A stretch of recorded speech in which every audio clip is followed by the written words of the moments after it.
Where you at? Ladies and gentlemen, stand to your feet and make noise for Gresh Unleashed!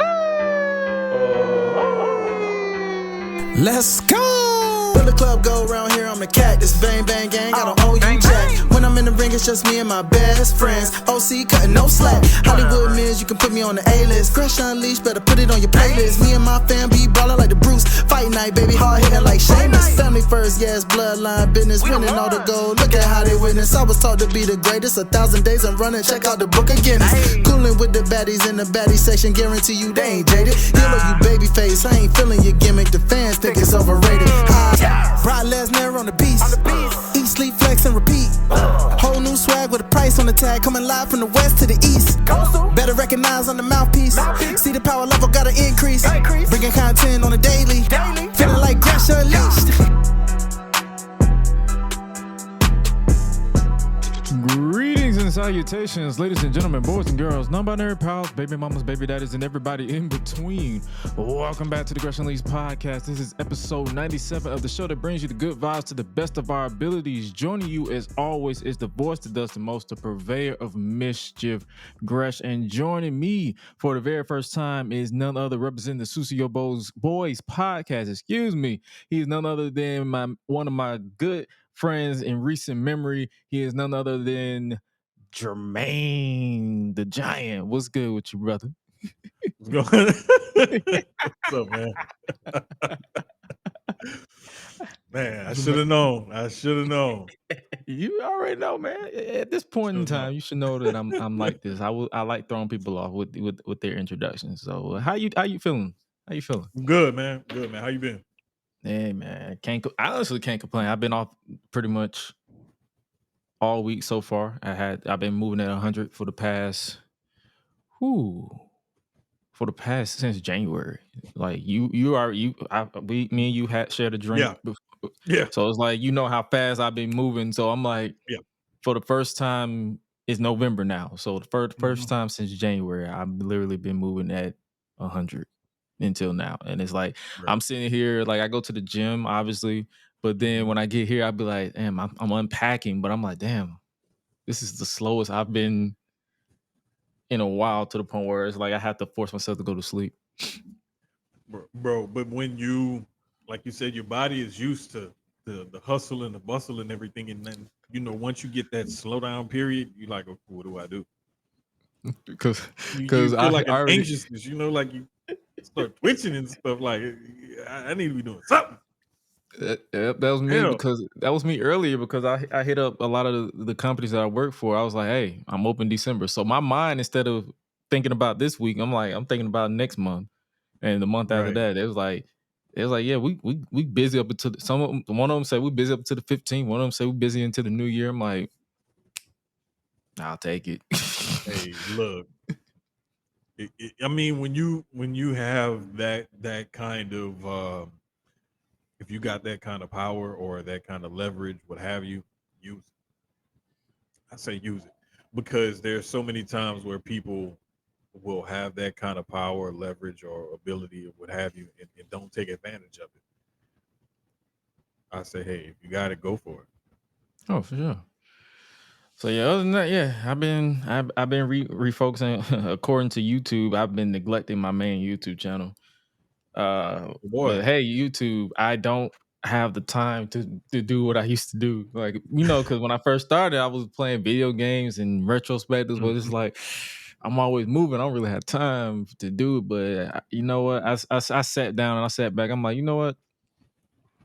It's about high time I stop neglecting that channel and bring back the retrospectives and all that stuff, because it's like I don't have to necessarily do video games like I used to, because I ain't gonna lie to you, these games are kind of ass. So I'm not about to force myself to play certain games. Like there will be a growing pain, because I know a lot of the subscribers will be like, where's the video games, this, that, and third. And I'm like, you know what, we'll be all right. So I'll definitely turn my attention back to that. I had to go back to my basics. But other than that, yeah, it's been pretty chill. So good, man. Good. Good. Hey man, You but time to catch up on some stuff?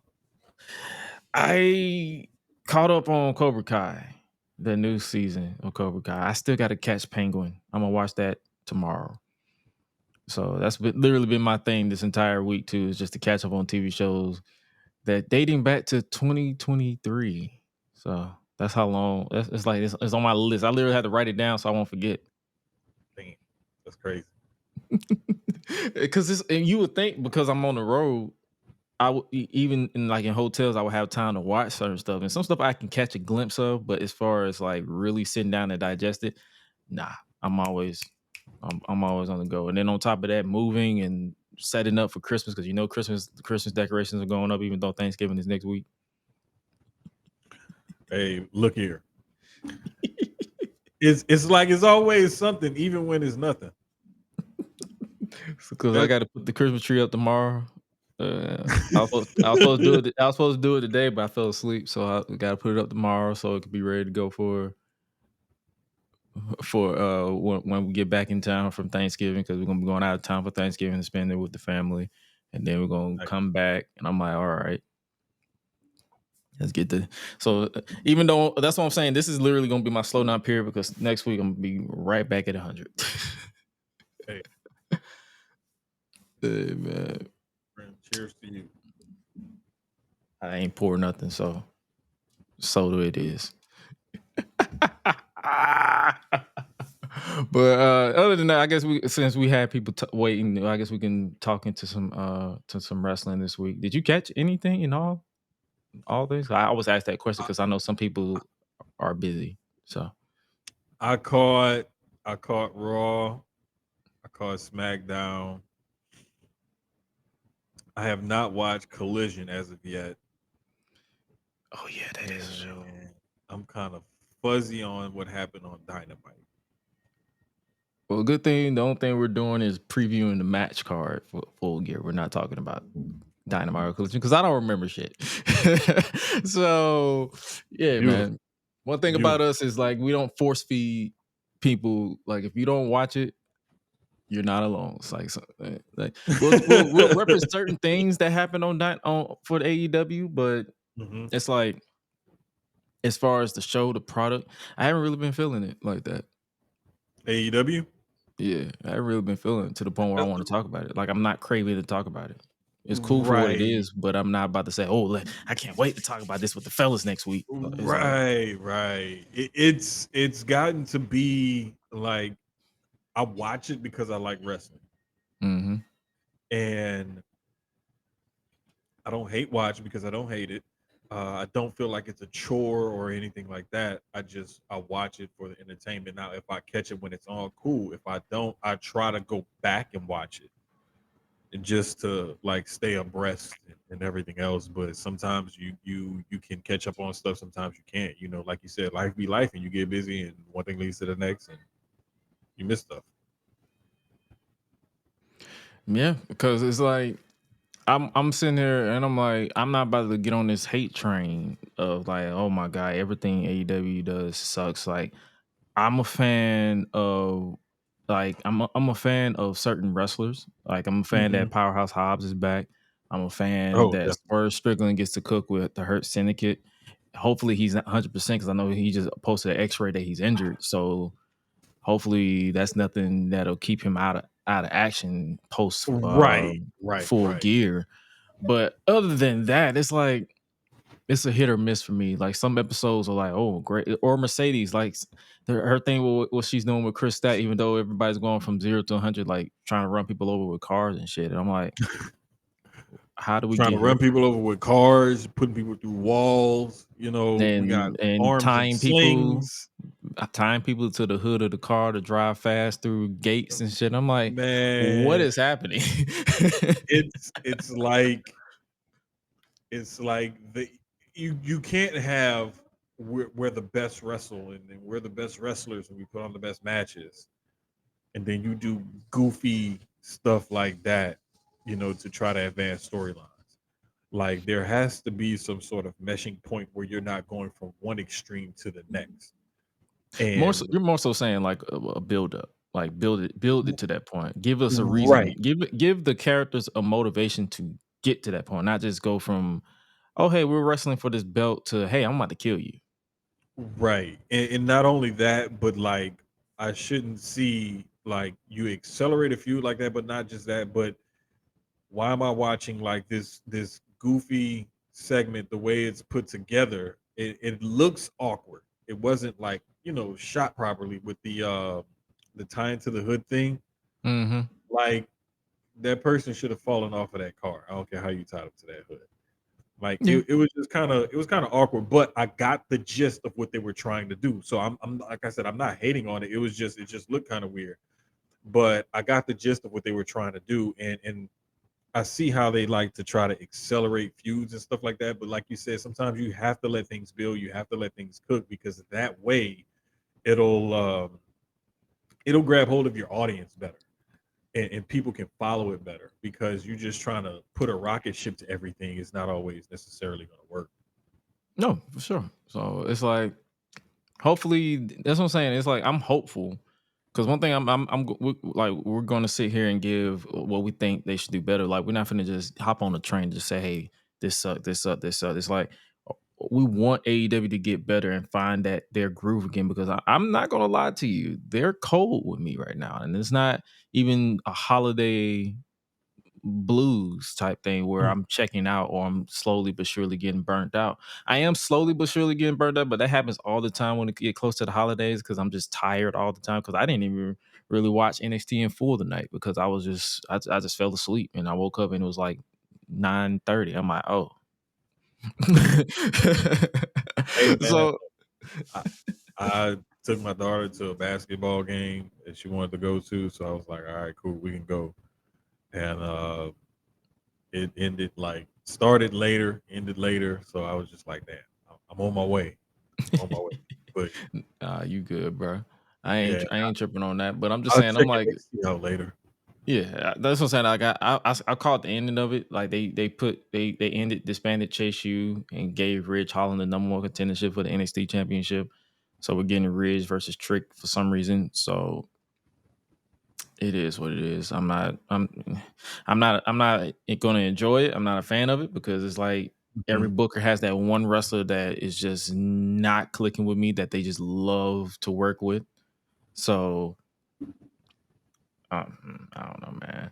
But I guess since we're talking more about AEW anyway, I guess we could talk about you see that news about what CM Punk said about his time in AEW? No, I have not. What did he say? Let me pull up a quote. CM Punk states that he feels he wasted matches on some people during his run in AEW. He said this via the Cheap Heat at the Complex, I think via the Complex Con. He said this, and I quote, "I feel like I wasted some matches on some people for sure, but that is what it is. Some people understand the business, some people don't. And I think everybody here understands the business." Do you feel that CM Punk wasted some matches on some people while he was there? I'm trying to think specifically. I would say maybe that Moxley match, that squash. I'm finna pull up Cage match so I can remember what matches he had in AEW, because it's been a while. Maybe Eddie Kingston. Oh, you ain't like that Eddie Kingston one? I liked it. I'm just trying to think of who he could have thought that I wasted matches on that he wrestled. Okay, so I'm looking at from the beginning. He wrestled Darby Allin. I like that one. He wrestled Powerhouse Hobbs. He wrestled Daniel Garcia, Matt Sydal. Now that Bobby Fish win, especially when he kicked out after the GTS at the end for no reason. Yeah, that was kind of wasted. Okay. Eddie Kingston, that was Full Gear. The match was fine. It was 11 minutes. It wasn't now that QT Marshall match that he had on Thanksgiving in 2021. Yeah, we could have won without that. He wrestled Lee Moriarty. I was there for that one, so that one was actually fun to see in person. Punk. It was CM Punk, Darby, Sting versus the Pinnacle. Remember that faction? It was a tag match. He wrestled Wardlow, Shawn Spears, and then he entered into the the MJF feud. And then he wrestled Dax Hardwood, Max Caster, Penta, Dustin Rhodes, John Silver. He wrestled Adam Page for the title that he won, and he injured himself immediately afterwards. That was that. Yeah, so I wouldn't say he wasted. I feel like 2 matches we could have went without, but as far as waste, I wouldn't say he wasted any type of matches. So, I mean, that John Moxley squash was kind of a waste because I see what they was going for, but in retrospect, it was like you could have just had the straight up title match and just called it a day because he ended up winning it back anyway. It did. That's the one that I could point to where I would say, okay, that was a waste. Because of the way the match went, how it was clunky, and you could tell that there was more than just a normal backstage politic behind that decision. Like there was something else there or whatever. The only other wasted match I could think of, maybe that QT Marshall match like you talked about on Thanksgiving. Yeah. Yeah, that was pretty much it because after that, it was pretty much full cylinders after he came back from injury, the whole real world championship thing. Like he had it was the original scripted format of Collision when everybody was interested in Collision. You had pretty much they went after the World Trios title. Like they was doing a lot of stuff on Collision, and then the whole Jack Perry stuff happened, and then he went back to WWE after getting fired. Yeah. I wonder also, because to me, a wasted match would mean like, okay, I had this match and it didn't do anything for the person I was in the match with because I'm already CM Punk.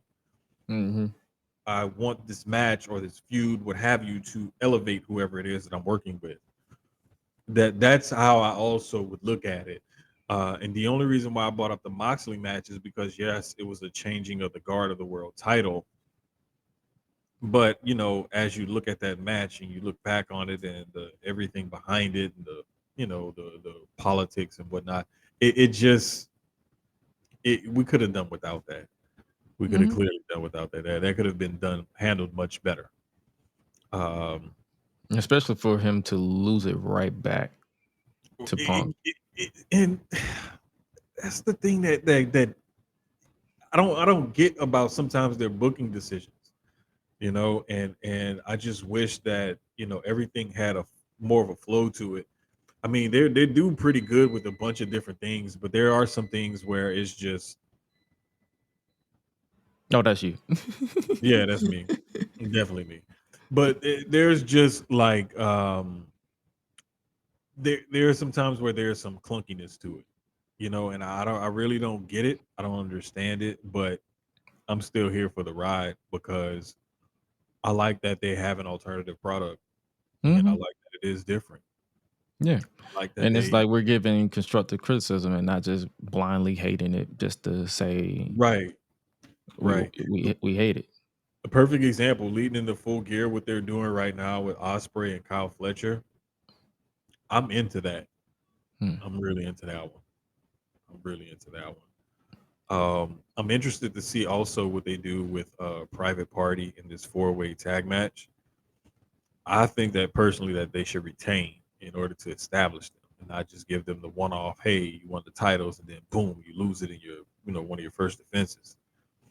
Yeah, that would be a real questionable booking decision to the point where I'm gonna be like, okay, Tony, time to hand the book over because you're not making sense anymore.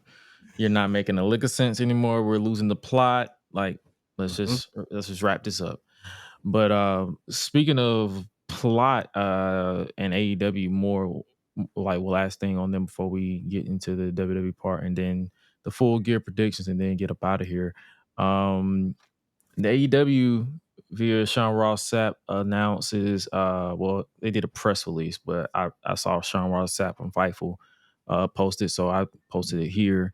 AEW announces winter live events for 2024 to 2025. Schedule includes AEW Fight for the Fallen in Asheville, North Carolina, and debuts at Hammerstein Ballroom in New York City this upcoming December for Ring of Honor Final Battle, as well as a couple of tapings. So they're going to have Collision on December 21st. So that likely will be live. They're going to have Ring of Honor Final Battle on that Friday. Then they're going to have Collision on that Saturday. And then they're going to do a special taping of Dynamite that Sunday, likely to give the talent Christmas off. Mm-hmm. And then they're going to do a couple of, they're doing Fight for the Fallen. I believe they said Fight for the Fallen will be AEW's debut on Max. So that piqued my interest right there. So it's looking like they're pretty much confirming that they're going to be doing a lot of special events or content on Max, which I feel like is a steal because Max is not expensive. I pay for the year, so I pay like $80-something for the year, or it's something. It's not breaking the bank because it's like that's why I like it when streaming service gives us the option to pay for the year because I was like I could pay for this for the year and not think about it until next February, as opposed to me trying to oh my god they come out they're raising the price again. It's like I would rather do that. That's why I need Netflix and all these other companies to pick up on that. Like, hey, let us pay for the year and don't break the bank. But Fight for the Fallen, I've always enjoyed their Fight for the Fallen shows. It was probably one that I didn't enjoy, but it was more so on the card. Just was all over the place booking wise. But as far as the actual concept of Fight for the Fallen and them raising money and to donate it to a cause, I enjoyed. This is pretty much I always look at their Fight for the Fallen as their tribute to the troops.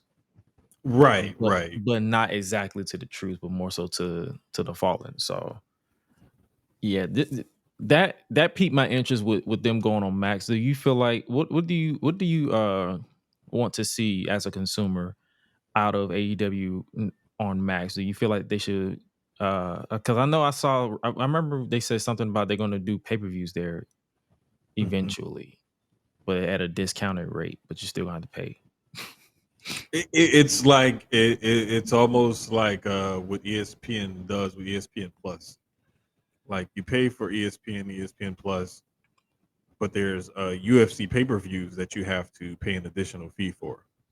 So I could see something similar from them if they're going to do it on Max, except they're saying, I guess if you have a Max account or what have you, you can buy the pay-per-view at a discounted rate. And I'm sure they're going to probably offer it to people outside of Max at like a regular, pay-per-view rate, I'm guessing. It seems like it would be wise to try to get into some sort of streaming service and try to partner yourself with them or some sort of make some sort of revenue from that. But I mean, to me also, how long is that deal for? Like, and what do you get out of it, and how do you benefit from it financially? And the main reason why I'm looking at it from the business aspect as opposed to the exposure for the talent aspect is because I just want to know how it's going to benefit them, because the more that they make, the more that they can invest in the product. The more they invest in the product, the better they can make the product. Not to say that they shouldn't, like that they're perfect, they don't need to invest. Like WWE still needs to invest in their product, the billions that they're making over there. There's clearly some places where they could use some investing in some of the product. But I'm hoping and praying that it works out for AEW. It's a success all the way around. Bottom line. And keeping it to the streaming services, Raw on Netflix is definitely shaping up to be quite the show. They just dropped their press release on this past week, basically saying it's going to premiere on Netflix January 6th, 8 p.m. Eastern, 5 p.m. Pacific. Tickets going to sell this Friday, but they're going to do the early, I believe you get the pre-code tomorrow.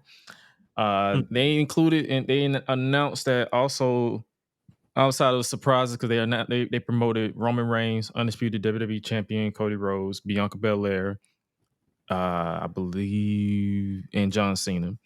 But they also announced that Travis Scott will be the official theme song for Raw going forward. So that's 3 WWE main shows that has hip hop or rap as the theme song. And I just know a certain subsection of social media is popping vessels right now. Like, oh my God, rap does not belong in wrestling. It should be rock and roll. No, it's called diverse. It's called diversity. I'm not the one that's going to lose sanity over rap, because I ain't gonna sit here and act like the rock, like that wrestling put me on to certain songs in rock. Right, facts.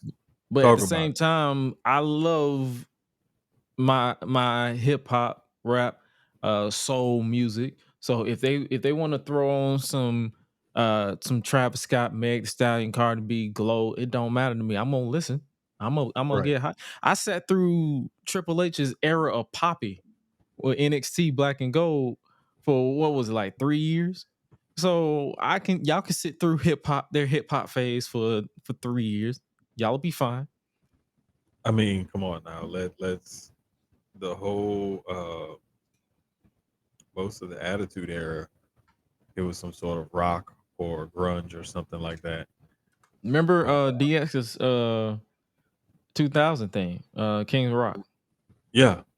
And so I'm just saying, like, let's not act like this is some abomination or something like that. Like, and if you want to be real about it, yeah, it's some wild conspiracy to try to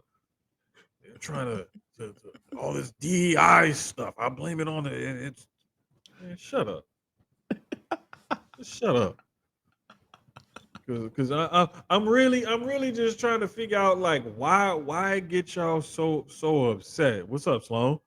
I'm trying to figure out like what is the cause of y'all to be popping blood vessels because you hear a different kind of music. Like, and it's like 40 seconds. So you literally can if it bothers you that much, you can literally turn the show on at 8:01. Mute it. Fast forward through it. I mean, I don't know what to tell. Turn it on at 8:02. Yeah, that's what I'm saying. Like, as soon just as the make intro sure is you done. miss it. Yeah. Boom. Problem solved. There we go. Done deal. Merry Christmas. Move on with life. Like, get out of here with that. Cause I don't know, man. I just whatever, bro. Like, y'all not about to make me pop a blood vessel because y'all stupid. Right. Like, y'all not about to make me pop a blood vessel because y'all don't know how this beautiful thing called balance. Because I grew up, the fun thing is I grew up in the church. So I grew up listening to gospel music. And then as I got older, I started listening to hip hop and soul and classic. And then as I started getting into wrestling more, I'm listening to your rock. I'm listening to your Alter Bridge, your AC/DC. I'm listening to all these people that wrestling introduced me to. But you don't hear me saying, oh my God, you know what? I'm like, you know what? I wish this would be better with hip hop. Yeah. I just embrace what they got in front of me. And then if they do put something else in front of me, I'm like, yo, this is it. This is fire. Right. Like, so now, but then when I see y'all bitching about it, I'm gonna troll you because like now you giving me a reason to question us. Like, y'all acting like this is the end of the world. Oh my God, why they choose Meg? Oh my God, why they choose Chloe? Oh my God, why they choose Cardi B? Because Cardi B is the likely a theme song for SummerSlam, like she was in 2021, I believe, with the Up. Yeah. So it she's was like 2021, 2022, one of them. Yeah, it's one of those. I think it was the first SummerSlam back in front of fans. So yeah, 2021. Yeah. So yeah, it's like I'm like, one thing about me is like if certain songs for everybody, and there's certain songs that ain't for me. The Up song got annoying after a while, but you didn't see me ranting and raving about it. Right. So it's like I just said, I was like, you know what, this is for everybody. That's how I write this stuff off. But yeah, seeing the continued uproar, and I'm like, that's why I'm always trolling y'all. Whether it's on this on my page or through the Public Enemies podcast, it doesn't matter. Like we're trolling y'all because y'all are hilarious right now. Because it's like you're giving us a reason to, and we just and Exactly. But yeah, WWE's on Netflix in January. Hopefully they fix those bugs. Because you watched the Tyson versus Paul match? Yes, I watched as much of it as I could, You didn't miss as much. I was allowed. You didn't miss much, my brother. That's more scripted than professional wrestling, brother. Look here. When I saw certain opportunities, even at 58 years old, where Mike could have blasted Jake and he didn't, I was like, you know what? He looked Cool. right at. It was a few times where he looked right at the glove, and it's like you can see he saw it coming, and he just took it. So I'm like, huh. So it's like after round, because he had to go to 8 rounds just to get paid. After the 4th round, I just checked out. I was just like, yeah, this is whatever. Bruh, it was just on at one point. It was The co-main event was more entertaining than this one, even though she got I was really watching it for that. That Yeah. and Mario's Barrios fight. Mhm. Those were the 2 fights that I was really watching it for. Like, was I hoping to see Jake Paul get knocked out? Of course. Was it probably going to happen? Probably not. Nah. But just like any Tyson fight, you watch it for the first 2, maybe 3 rounds. And after that, crapshoot. Because Tyson's the type of guy that'll knock you out in 1. So if he don't knock you out in 1, maybe 2, yeah, it's a wrap. Yeah, just go ahead and just go get you a drink. Go get you some leftover sweet potato pie. Don't matter. Just go get you some food. You could put some chicken tenders in the air fryer like somebody did. Go down the here. street. Go down the street to Whataburger because I'm down the street from a Whataburger now. I don't know if it tastes the same as the one in Texas though. So it don't. So it don't. That everybody say that, bro. Everybody say like because we got some other friends that they say the same thing. Like it don't taste right. It don't taste the same. Like got to have the one in Texas. Like this is Mexican. This is what a McDonald's. Like what is happening right now? That's what it tastes like. I'm like, it tastes like McDonald's. I can just go to regular McDonald's. Shit. You know? But nah, man, that fight was hilarious. But yeah, hopefully they get those bugs situated where the servers was just glitching like crazy. Because imagine you hear Cody Rhodes theme song that at the curtain nice come out whole, and then what? You gotta hold your whoa because it's glitching. and then as soon as it come back, so you miss a whole look, section. you done missed the whole thing, bruh. I said if Netflix does this and Roman comes out, his entrance gonna take till WrestleMania or the next Royal Rumble or something before he finished coming out if it's on Netflix. But nah, like that happened because they had like 60-something million people trying to watch it all at one time. And that's what I was saying because I was talking with Lala yesterday, and I was like, I said I feel like even though WWE might do a good number, I feel like they're not going to hit that number to where it's going to glitch their servers out. Right. You'll probably get maybe. I say you probably if they promote it right, you may get 10 million homes. I don't, but as far as overall, but I don't know about live. Probably maybe 4 million, 5 million live.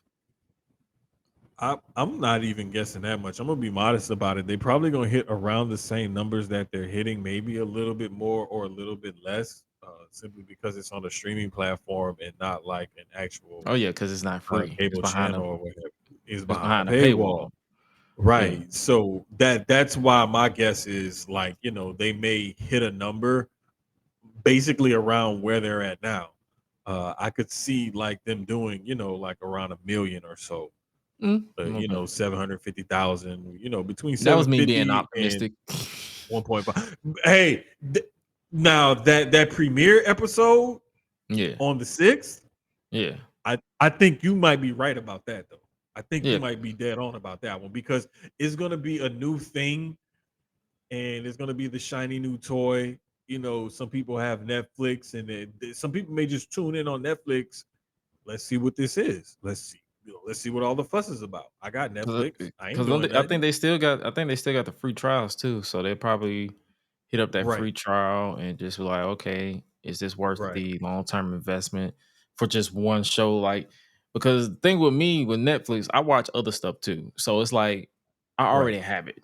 If I didn't watch Netflix, or if I was the type of person that just didn't have Netflix, or if they would have went to Amazon Prime, I watch stuff on Amazon Prime. Like that's another show I got to catch up on. That Cross show, I gotta watch that.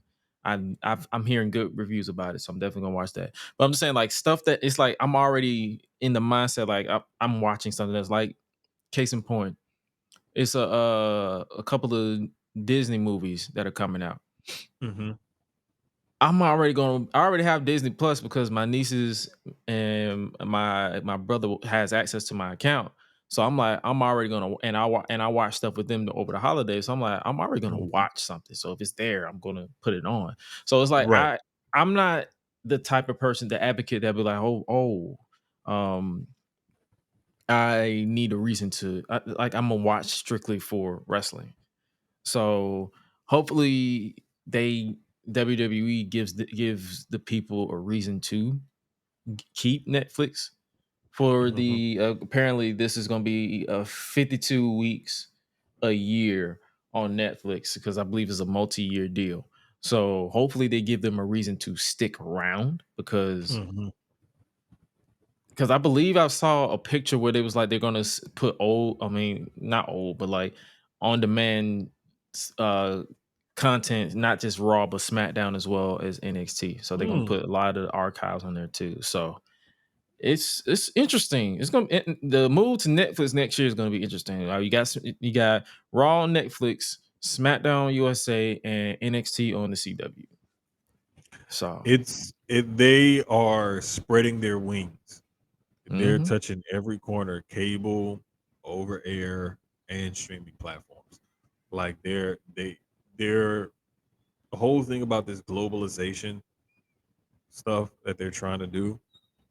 That all speaks to why they went with Netflix because they can reach a bigger, broader audience much easier with Netflix than they can doing going back to cable.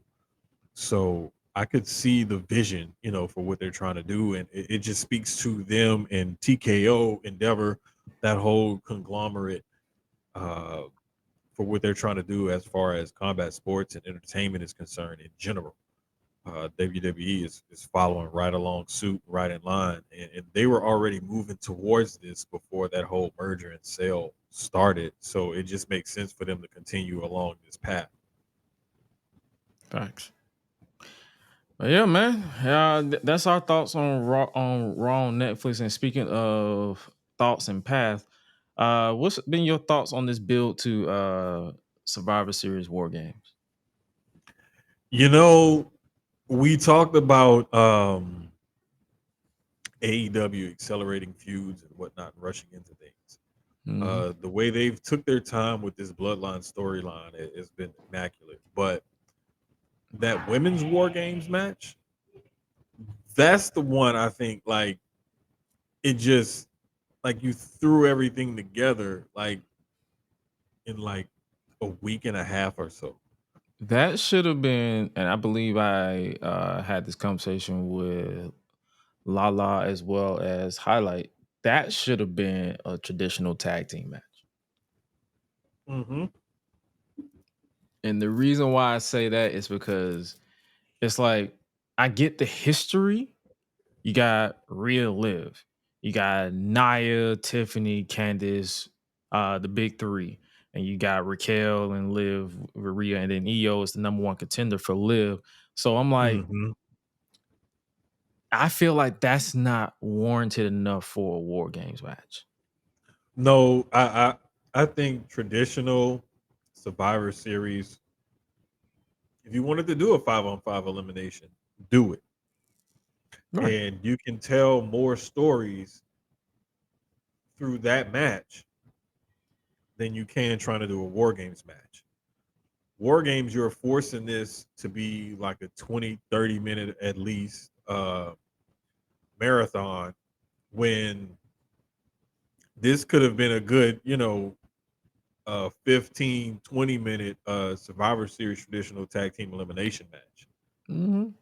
Been just as fun, giving them almost just as much time, but actually been able to tell better stories with the eliminations and the Because if we different face-offs remember, and whatnot. how they structure these war game matches, it's literally 5-minute intervals between each. So you're going to be spending at least, so it's like what, 5, 10, 15, 20, 20, 25 minutes, 20 to 25 minutes of just stalling. Mm-hmm. And as much as I'm invested in the super team that is Bianca, Jade, Io, Rhea, Naomi, like, damn, that's one lopsided super team. As interesting as I am in them, it's not enough for me to be like, yo, they need a War Games match. Because one thing that I always try to tell people is like, yes, we advocate for women to be equal to the men. Mm-hmm. But I want to also advocate for women to be treated equal to the men as far as the story and the time that they are that you invest in them. Because one thing I refuse to accept is half-ass stories just to say, hey, we got them on the card. Hey, we're giving Right. them a War Games match just Yeah. because. Like, I need stakes in this, because they're in the War Games match, and it will. And trust me, one thing that I will give them credit to: the women's War Games match has a tendency of being better than the men. Same with the Royal Yes. Rumble. Yes. But I also want them to not get in the habit again of just half-assing it just to say, hey, here's your women's match. I say the Mm-hmm. same thing with AEW when it comes to their one woman match per Dynamite. Don't just say, here, nigga. Damn. Give us a reason to care. And like, give us the reason to sit there for 30 minutes to care, because I should not be more invested in the men than the women. It should be an equal playing field, to where I'm like, okay, I'm excited to see both War Game matches. Let's let them cook this, that, and the third. But it's like, nah, let's. And it's like, I'm at that point now where I'm like, okay, if next year they say no to War Games and go back to the regular Survivor Series for just a year, Mm-hmm. I'm not going to be like, oh my God, I can't believe they're getting rid of War Games. No, we need to space it out, because I will say this until I'm blue in the face. I got everybody's opinion on it. I will say this until I'm blue in the face. You run the risk of War Games turning into Hell in a Cell when they had the Hell in a Cell pay-per-view. Bingo. So, Bro, it's you. And Triple H said that he was going to protect these gimmick matches. He was going to make sure that when he used them, they meant something. This one kind of felt thrown together, whereas on the men's side, I was like, oh no, they've been building to this for the longest, and it's been that slow burn since Mania. Of all of this stuff happening and going on, it's been this slow burn. Whereas this match, I want to see it and I'm interested in it. However, with the women's side, it's like, okay, we just got a bunch of people. It seemed like y'all found a way to get the two women's champions, the tag team champions, people in their orbit and storylines. Let's throw them all together in one match.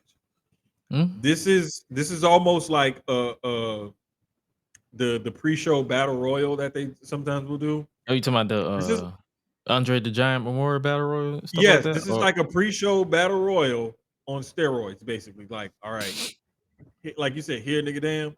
This is a fancy here nigga damn match. That's basically what this women's war game match is. And it's like I'm cool, and I'm friends with a lot of people who are pro women's wrestling, and it's like I've even heard them say, yeah, no, let's build. Why haven't we built to this? Why haven't we given this some? Why didn't we marinate this? This is the equivalent of them TikToks where they cook mac and cheese but don't boil the pasta. So it's like when you eat Bruh. the cheese, the outside is good, is well good and cooked, but when you dig into it and you bite it, it's still no. You have to boil the pasta. You have to let it cook. You have to sprinkle it. You have to season it. You have to put your layers of cheese, whether it's a Swiss cheese, your shredded cheese, your sharp cheese, whatever cheese you prefer on your mac and cheese, and let it and let it cook. You have to let it cook. Don't just say, "Boom!" Here, like y'all basically just gave y'all let the men's war game match cook. Even though I still don't feel like it should, I still feel like it should have been 4v4, but that's neither here nor there. Y'all let the men's war game match cook, and then y'all gave us the Lunchable, that is the women's war games match. This was basically your grandmother, aunt, mom's baked macaroni and cheese for Thanksgiving. Mm-hmm. That girl that you dated that had the apartment in college, that craft macaroni and cheese. That's what we looking at. They both mac and cheese. It took at their core, they're both mac and cheese. One was well done, well presented, tastes well, has all the bells and whistles. The other was like, I'm putting this on your plate to take up space and hopefully take up space in your stomach. Yeah. Just to feed and sustain you. Yeah. This is the equivalent of undercooked turkey versus overcooked ham. Oh. Why would you do that right before Thanksgiving? God damn, Josh. You look so disappointed. Like, damn. Like, man. Come on, man. God damn. Like, damn. Now I got this thought in my head going into next week. Shit. Yeah. But nah, man. It's just more so like we just want y'all to handle okay. Will the matches be fine? Yes, they will be fine. Yeah. I will enjoy both matches likely, but it's just more so giving the build up. It's like I will always critique the build up to it. Let's see what else happened on SmackDown outside of. Oh, I guess we could talk about the men's side of things. So basically, we have Big Bronson Reed is now the fifth man for the men's war games. So instead of it being the OG Bloodline versus the new Bloodline, it's the OG Bloodline and partner versus the new Bloodline and Bronson Reed, even though Bronson fits in like a glove because he's just another big nigga. he another gentleman that has at least half Polynesian descent. Oh yeah, I saw that. I was like, oh, he's Samoan, but I believe he said in an interview he don't know much about that side of his family. He's I believe he's half Samoan and half like something else. Because he said he's a Afakasi, which basically means like half breed Samoan. Okay. Kind of like our boy Cam. So makes sense. Yeah, exactly. That when I saw his tweet and he said that, I was like, oh, I know what that means. I said that too. I was like, oh, I know that. Like I felt like Ed from Good Burger. I know some of these words. Exactly. Hey, look at this. I recognize that. I know that. What that mean? Right? Yeah, man. So like I was able to identify. I was like, hey, look at that. All right. But yeah, I actually I'm cool. I'm actually cool with Bronson. It makes sense to an extent to like, okay, he wants to make a name for himself from the story that they're telling. They're telling the story. He wants to make a name for himself. He literally said, he's like, hey, I'm here to make a name for myself. I took out Seth and now I'm finna take out Roman. Two of the big guys. You got the big guy and then you got one of the biggest guys in Roman Reigns that I'm taking out and I'm finna make a name for myself. And for a guy who's been rocking with this man since NXT, the first time before he got released, and then when he went to New Japan, I didn't really watch a lot of his New Japan work when he was just Jonah, but I am cool with him getting this opportunity because I feel like he can be a credible and long-term big man that they can literally build an entire show around or a division around. Whether it's the mid card or the world or the main event. Like I feel like he should be a consistent as well as consistent booking. So I'm rocking with it. Now I still, whether it's Bronson Reed or whoever joins the OG bloodline, I still feel like it should be 4v4, which they've done in the past, because I believe they've done that with Undisputed Era versus Team Ciampa. It was like 4 people. Mm-hmm. So there was no reason for them to add a 5th man. You know, I don't get the need sometimes to force tradition. And this is one of those things where I think that they were just basically forcing tradition. And it's not needed in this case because you had the built-in 4v4. You could have done the traditional Survivor Series elimination tag match here and told an even better, bigger story with this match. You want to go War Games, you could have still done 4v4 in the War Games match. There was no need to add a 5th person. But they did, and they're trying to, and this is the part of this long-term booking, shout out to the enemies, that's being told here is the OG versus the new, but trying to add that 5th person last minute, that's just kind of, I don't know, man. It's just a little bit too much of a shoehorn. Oh, it is. It's just a little too much of a shoehorn for me. I'm sorry. Bronson Reed fits. Now, what they do with this 5th person on the OG bloodline side, that's gonna be the real like kicker. Is to where that's gonna lie and how that's gonna work out and whatnot, and just seeing what they're gonna do with it. But you still, think Seth? Do you think Seth makes sense? Seth makes sense to a certain extent, but him being so adamant, I'm not going to team with Roman. I'm not going to team with Roman. Kind of makes me think that he could, exactly. It's probably going to be him because he's so adamant that he's not. If he was more casual about it, I believe like, nah, it's not going to be Seth. But because he would just simply say nah. Yeah, and then just walked off. That's all he needed to do. Nah, I'm good. Like this man is bitching and moaning like a petulant ex-girlfriend. Like, bro, I refuse to. I did everything. I did everything to take that tyrant off his pedestal, and you want me to team up with you guys to build him up. Jay, I would team with you. Sammy, I would team with you. Jimmy, I would team with you, but I refuse. I refuse to team up with Roman Reigns. And I'm like, boy, you acting like you innocent. How did Roman become this way? Because of you.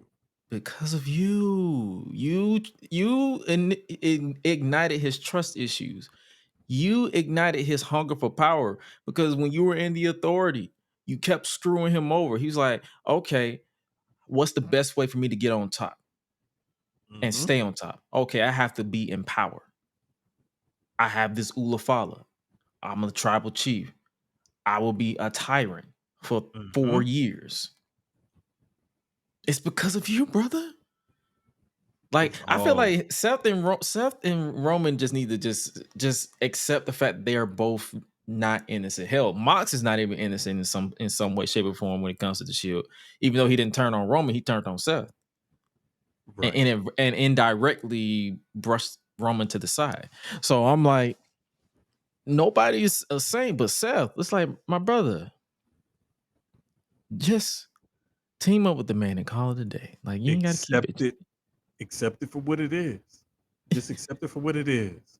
I mean, they either need to have like that blow off Hell in a Cell at Mania, Taker Triple H style match with each other, or couples therapy.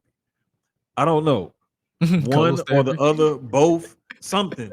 I mean, they could be like the new age version of like Team Hell No, but on like some like old school like Terry and Macho Man type of stuff. Like Yeah. because they are the two biggest names in WWE right now, arguably two of the bigger names in WWE right now. And you put them together in some sort of storyline or tag team or whatever, it would print money. But I just need them to they got to do something. I'm starting to whenever you start to like introduce them back into the same realm of each other, it always teases that dream match that people want to have again. And that one that we had a couple years ago at the Rumble, it did not satisfy the audience Yeah, it was of a what they want in DQ, this wasn't it? feud. Believe so. Yeah, Roman got DQ because he kept hitting Seth with the chair. I'm No, mistaken. I think I remember. It was DQ because he had him in the guillotine and he got his hand on the rope and he just did not let go, which made it feel flat. Like if he would have went straight to the attack of the chair, then it probably wouldn't have felt as flat. But him locking in the guillotine kind of fell flat with a lot of people. But yeah, so because Seth beat Roman 2016, and Roman has never beaten Seth, so we're going to definitely get that match eventually. But as far as this scenario, do you feel like Paul plays a part in this? Because this picture right here is after Roman called Paul Heyman on SmackDown, and he did not Mhm.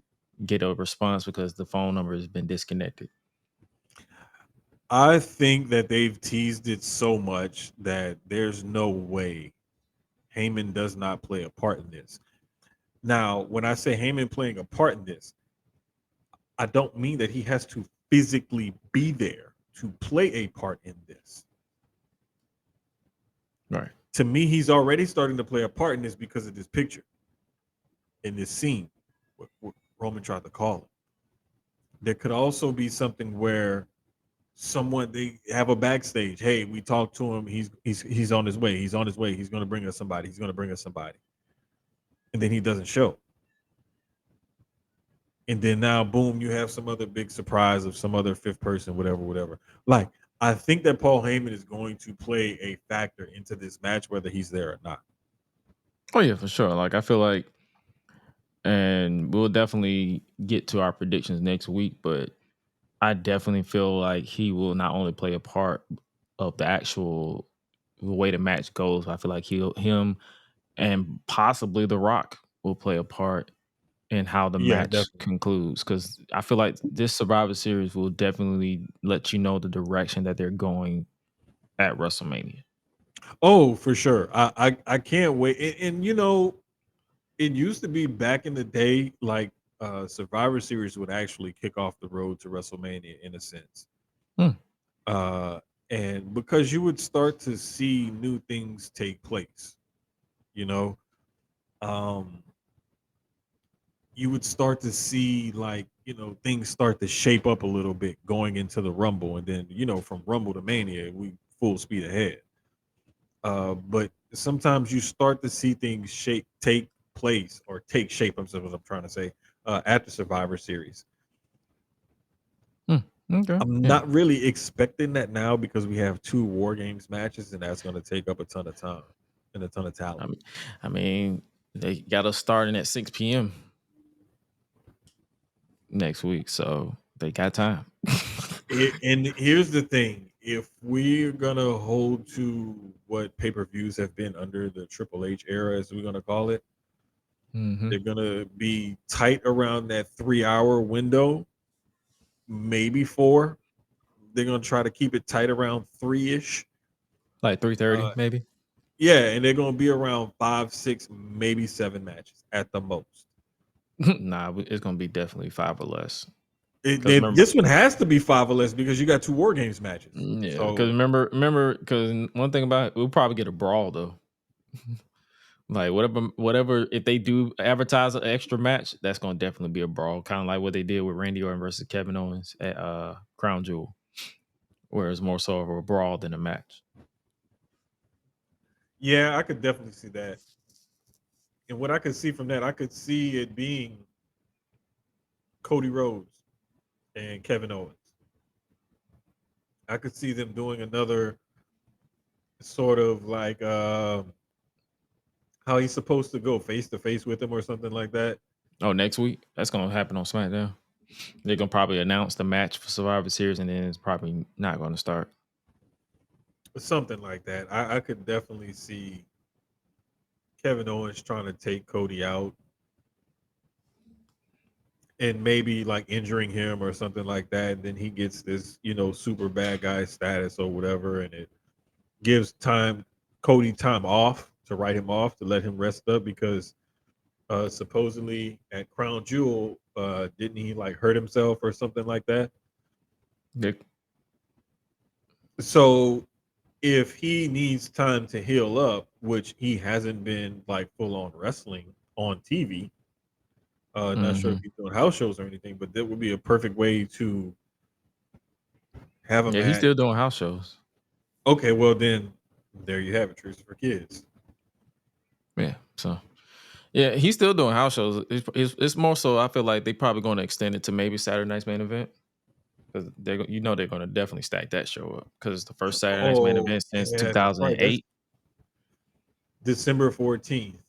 Yep. And that's so you roughly a few weeks right after Survivor. Yeah. So okay.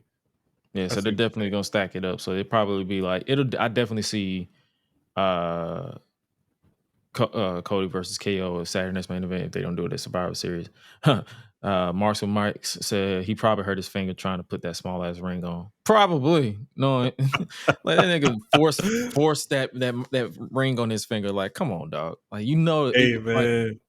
Shit, like I got rings for days, and I'll be like, if my finger gets big or if it's on the wrong finger, I'm not finna force it. I'm gonna try another finger. Like, come on, dog. Bruh, like I don't even try. I'm just like, no. They definitely resized that ring though. Oh yeah, you can tell. It was like, yeah, they're like, yeah, my bad, Cody. We got the wrong size. Yeah, and I'm guessing they probably did the little inside shaving and then re-engraved it on the inside for him or something like that, because that sounds like the easiest way to resize a ring. Oh, it is. Yeah, but it's a nice looking ring though. Mm-hmm. Nice looking ring. It's the equivalent of the NBA. Speaking of rings and championships, Bayley advances in the tournament for the women's U.S. championship. And pretty much they're going the route that I said they need to go. They need someone that is established to either contend for or win the championship to establish it. And then whoever they want to. So basically, whoever wins this tournament, if they're established, it's automatically a given that they're set up to put over whoever their first challenger is. Definitely.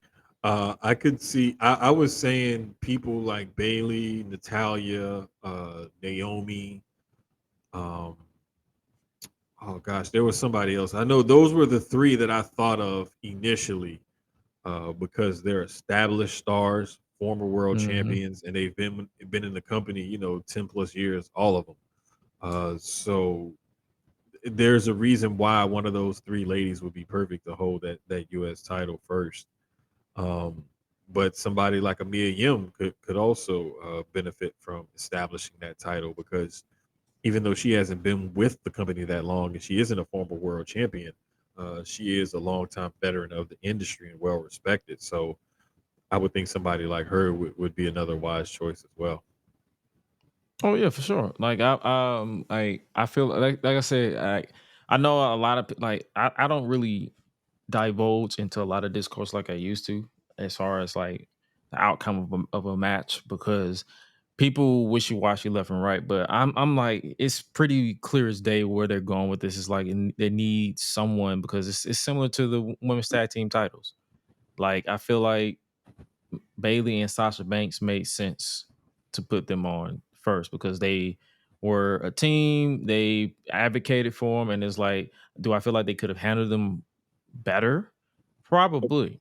Damn right they could have. They could have handled it a lot better. And speaking of the mid card title, I believe I read somewhere where Bailey feels like they should have established the tag team titles more before introducing the mid card title.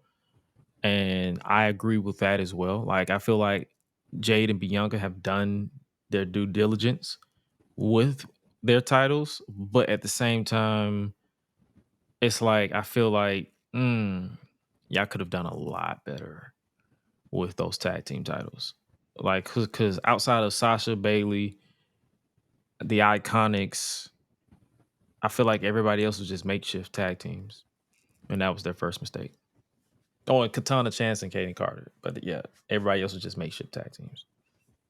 Yeah, you know, and I love when they make a tag team, but the tag team actually gets over. So the makeshift tag team that actually gets over and becomes a thing has always been one of my favorite things in pro wrestling. This dates back to, like, you know, the 80s or whatever. Yeah. And yes, because I am that old. But I just think that they have a point, because Jade and Bianca are trying to establish those titles. What could have further helped them establish those titles was not dropping it and then getting it right back. You know, the hot potatoing of the title does not help establish the title, and it only got you a cheap pop and maybe sold some extra merch or whatever at Clash at the Castle or what have you. Yep. But you know, it was a nice tip of the hat to Isla Dawn and Alba Fire. But you know, Jade and Bianca are really trying to, you know, firmly, I'll say, establish those women's tag team titles. They need to make sure whoever this inaugural U.S. Women's Champ has at least a 6-month run with the belt, and you know, do the John Cena U.S. Open Challenge. You know, go down to NXT maybe and have matches there, or bounce back and forth between SmackDown and Raw. You know, really work to establish that title. Do it. You learn from your mistakes of not establishing the tag team titles and do better with this one, is what I'll say. Yeah. And I thought it was going to be, because Michael Cole was like, it's going to go back and forth, but I feel like the whole bracket is just the SmackDown side. So I feel like, well, we'll find out after they crown the champion. But do you feel like there should be a hot potato between shows, or you feel like they need an Intercontinental title on the Raw side? Hot potato it. Because they need to do the same thing with the tag titles, because you don't have as many women on the roster, period, to say we're going to have a mid-card title on both shows. We're going to have tag titles on both shows. Like, honestly, they should have a mid and a tag title, and that's it. Like NXT, I could see why they want to have a mid-card and tag titles down there, is because you have all of these women that you're developing. Yeah, they don't even have the NXT tag titles down there no more.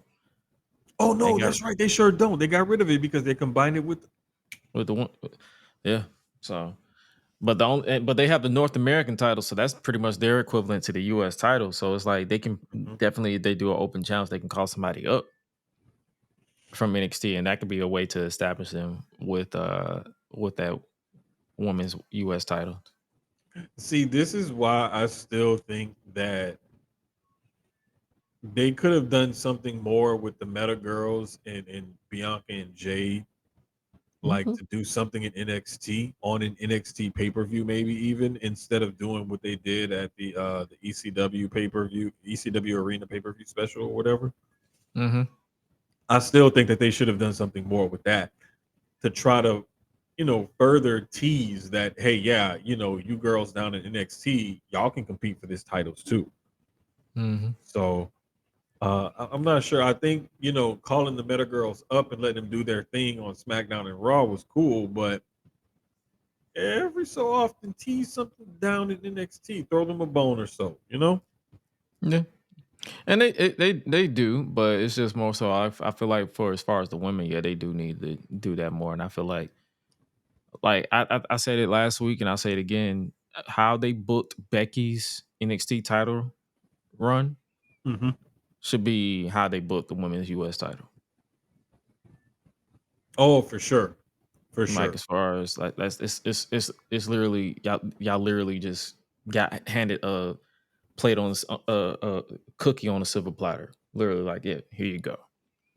And I believe I just mentioned Becky, and it just reminded me she's coming back in January. So for those who miss Becky Lynch, I believe she said she's not going to let the last image of Dominic Mysterio slamming the door in her face is not going to be how she goes out. So this is basically a sabbatical. So she'll definitely be back for Netflix. Yeah, definitely. Let's see what else we got on the docket for this week. Shinsuke Nakamura's back. Yes. And he's a ninja. Yes. I love Shinsuke. Love Shinsuke. He caught me off guard. I was like, wait, what? All I saw was a dude standing behind. I was like, how? And then he I thought he hit him with his jacket, but he hit him with a back elbow. He was just so quick with it. Mm-hmm. I was like, did you just slap this man in the face with your jacket? He jacket whipped him.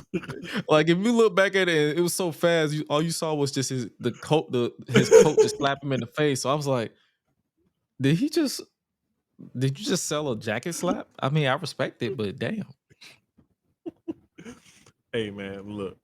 People used to sell a Cobra from Santino Marella. So this is also a jacket slap, hey. I mean, it is what it is. It's pro wrestling. True. And last thing from SmackDown, are you interested in another DIY split?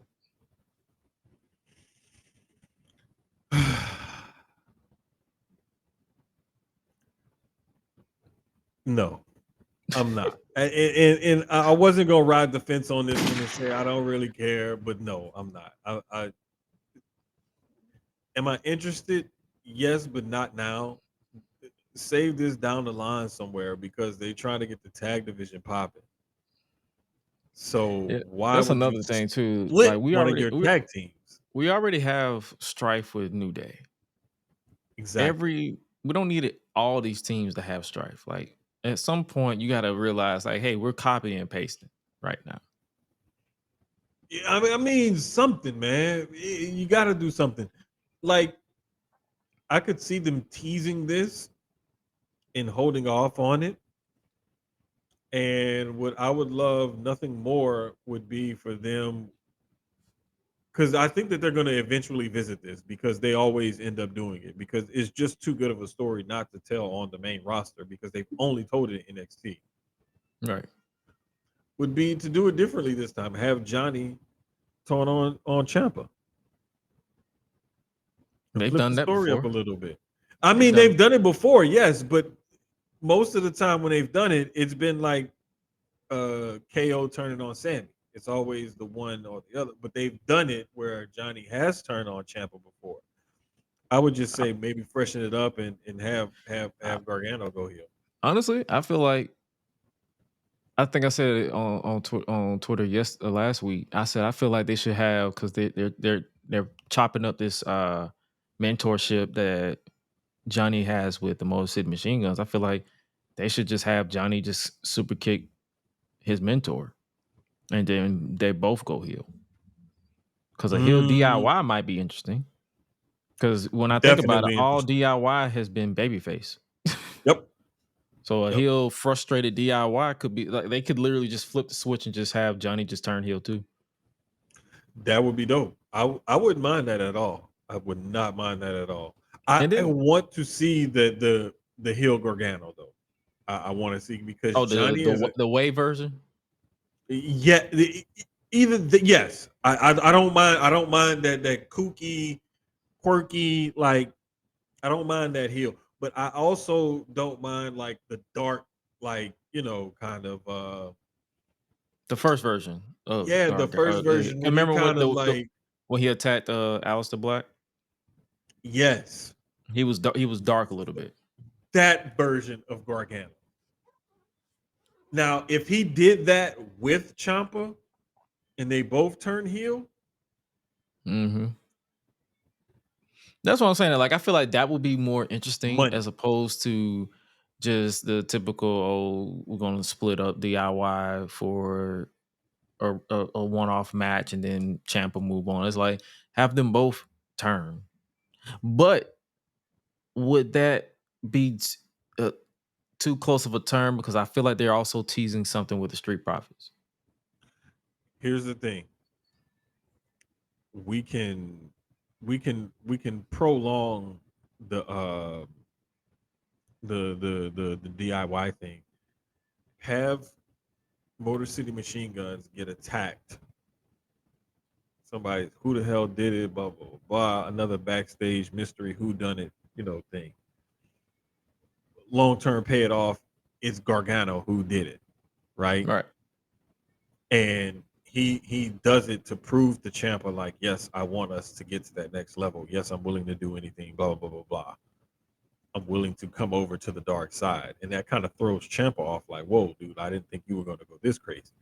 Something like that. With the Street Profits, I say they could keep teasing that tension and dragging that out, or they could just, put it to bed, like I think they did when Dawkins decided, like, nah, F this. Like, I'm punching you in the mouth because I'm tired of this shit. Like, I like that. And then Montez was already on, like, this is some BS. So when Dawkins was the one who threw the punch after what Montez said in the interviews and stuff in the promos, it seems like they're already on the same page. They put that to bed as far as them teasing a split or anything like that. That's just my opinion on it. No, that makes perfect sense. And it's like, I feel like instead of splitting up tag teams, like everybody keeps clamoring for, like, oh my God, when is the Street Profits gonna break up? When is DIY gonna break up? When is the New Day gonna break up? And I'm like, these both divisions on both shows are light as hell. Nobody can afford a breakup. That's what That's what keep pushing me. That's why I keep pushing back. I'm like, nobody can afford a breakup. Raw can't afford a breakup, and SmackDown can't afford a breakup. Just turn them heel and do exactly what you're doing. Tease some tension, tease some frustration, or whatever it is. Use whatever that storyline is that you're teasing, that tension, frustration, whether it be within the team or the team having tension and frustration outside. Like, use that, turn those guys heel, flip the roster a little bit, and now you have in the Motor City Machine Guns, you have babyface champions with all these heels vying for the titles. See who's You going to got at come out least on a good top. 6 months worth of programming. Let it cook. Let it cook. You line them up, knock them down if you want, or you can hot potato the title or do whatever. But I mean, you have options. Make it interesting. You have different. Thank you. That's all I'm trying to say. Just make it interesting. Whatever you do with the title, just make it interesting. Just make it interesting. Like, don't make me just sit there like, all right.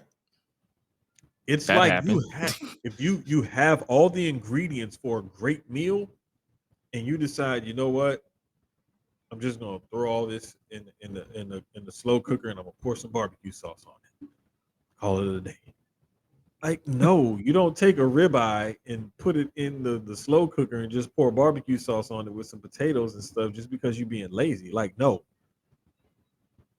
Do that steak right.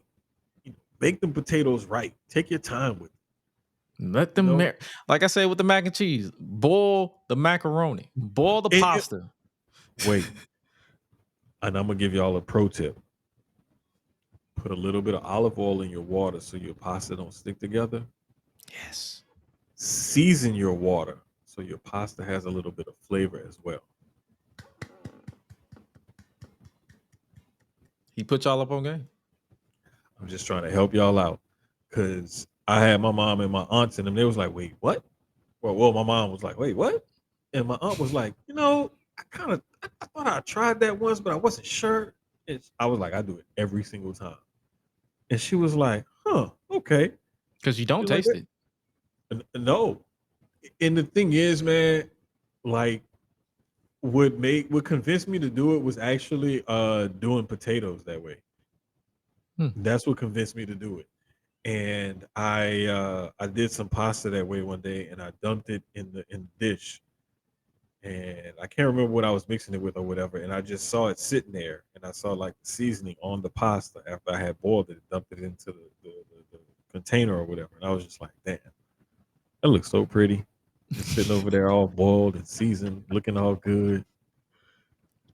You know, I just ate some of it, just boiled, seasoned pasta. Just like I'm gonna just eat a little bit. Like everything. They like, are you eating already? Yes. Hell yeah. Hell yeah. I gotta taste it though, like at different stages when I'm putting something together. I gotta taste it like in the different stages just to make sure, because like I don't want it to come out like tasting like something. I don't know what it's gonna come out to. I need to taste it along the way if I can to make sure that the end product is gonna end up like I want. Same thing like with these storylines. I'm looping it back around. I'm a professional. You have to put it together, and you have to like find the right ingredients, and you have everything you need right there with all of these teams, with all these different storylines going on, teasing breakups and teasing turning heel and teasing being frustrated. And we the new guys on the block, and we've been around for 20 years, but we finally got here, and now we're on top. And it's like the Bloodline lost their titles on some fugazi stuff and didn't even look to get a rematch. They immediately went into something else. So it's like you have the former tag champs who were basically looked like they were placeholder champions because they just were holding the titles to transition it to someone else. But the bottom line is you have all the ingredients to have this monster tag division. Go ahead and do it justice. If they want to make that Bronson Reed like association with the Bloodline long term, him and Jacob could be a monster tag team. Man, you talk about they would run through the tag division. I mean, they would start that's a bowling pin thing where you line them up and them two would just knock them down. Like that. That's something that because I didn't know that. I didn't think I needed that until I saw them face to face. I was like, yeah, I need that as a tag team. Beyond that, as a tag team, I'm not gonna lie. As soon as they teamed them up, I'm ready for the breakup in that feud. That's gonna be. That's my main reason for I want them as a tag team, because it's an easy way to break them up and have them feud. I feel like ever since Jacob went to WWE, I've been fantasy booking all his feuds more than I fantasy book anybody in recent memory, because just how crazy this man is. Like, this man is insane. And it's like, I know it's a running joke, like, oh, it's another Samoan, or another Anoa'i Fatu Samoan dynasty member, but it's like Jacob stands out above everybody, and I can even make an argument that he stands out even a little bit above Roman as far as in-ring wise. In-ring wise, definitely. That's a good thing. And it's not a knock on Roman or nothing like that. No. So don't even try to come for us. No, it's more just so acknowledging from the truth. He it's like he stands out in a good way, and it makes sense. Right. The thing is people have to get over their thoughts and feelings, because there's things called facts and there's things called opinions. And facts are something that's actual, you can prove this by saying, here, this is evidence that proves this is a fact, like this is true. But when Gresh and I say something like Jacob stands out in the ring over Roman and it's a good thing, that's our opinion of what we see of these two athletes as far as this thing that they do in the ring. It's not that we're saying this is gospel and you should follow us. No, we're just saying we feel as though this is the case. But one of the things that I saw in Jacob when he got there, one of the people that I would love to see him in just a match with would be Chad Gable. Ooh. And low key, because I remember watching the Alex Kane Jacob Fatu match in MLW. Yeah. I want to say it was like a 40-something minute match or whatever. But just to see him in the ring with the smaller guy who has like that ability and that move set and whatnot, and still see him sell and still see him be able to throw them around and the give and take and whatnot. And I was like, who could he have this kind of match with when he gets here? And I Chad was like, Gable. oh shit. Jacob Fatu and Chad. That's gonna be one of those random SmackDown or Raw matches that they have, and you just like, Jacob Fatu. Sound like Booker T. Oh yeah, man. You know, man, we not about to, man, think about it. Run through Chad. Oh yeah. This dude, how you gonna be? You know, and I just, I don't know, man. I think that's gonna be one of those random, Mondays or Fridays or whatever they want to keep those days as. It's gonna be one of those random Raw SmackDown matches that's gonna cook and people are gonna talk about for a long time, if and when it does happen. For sure. So, hey man, let's see what else we got on the Raw docket before we switch to AEW and then get up out of here. I think that is, I believe that's all that happened this week on Raw because Raw was pre-taped. What's your thoughts on these pre-tape shows? Oh, the tag team. We got a couple of things. Ludwig Kaiser is back on his bullshit. That dude, man, I swear, bro, he don't know how to stay out the way. He really don't. Like, he always get into something, but it's only because he's Gunther's BFF is that the reason why he gets to, skirt responsibility for his actions most of the time. Except Facts. Gunther, like if he chop him or something, or like that time when he was like chopping him after matches, him and Vinci. Mm-hmm. But it just seems like Ludwig is that friend that always gets you into stuff, and he try to help you get out of stuff, and it's like, bro, you making it worse. So I'm gonna have to take the lead here because evidently every time you take the lead, something bad happened. I'm about to take the lead. It's You kind of just like shut that. the hell up. It's kind of like the show that I grew up on, Keenan and Kel. You know about him, Keenan and Kel, where man. Kel was just following Keenan's lead, and every time Keenan took the lead, some shit popped off. Exactly. They are the Eastern European white guy version of Keenan and Kel in a wrestling ring. But hey, man, if it the way that the way that him and Gunther was chopping up, it seems like they're gonna let them like be apart for the most part, while Gunther is the world champion. So I don't mind it. I don't mind it. Let Ludwig Kaiser establish himself because he has his own character and he can establish himself as a solo star outside of Gunther. He has the look and everything. Of course, he has the in-ring ability. It would just be, can he continuously carry on like a feud in the promos and everything else without like being somebody else's hype man and whatnot. And I think that he has all the tools to do it. yeah, because his promos, he definitely stands out in a good way. Oh, for sure. Like he's smooth and elegant with his promo skills, and then in ring wise, I've never seen in recent memory, I've never seen a bad Ludwig match to where I'm like, okay, I'm gonna turn this shit off. Right. And that's the thing that I love about guys like him is that you get a little bit of everything, and it's like he a really good comparison.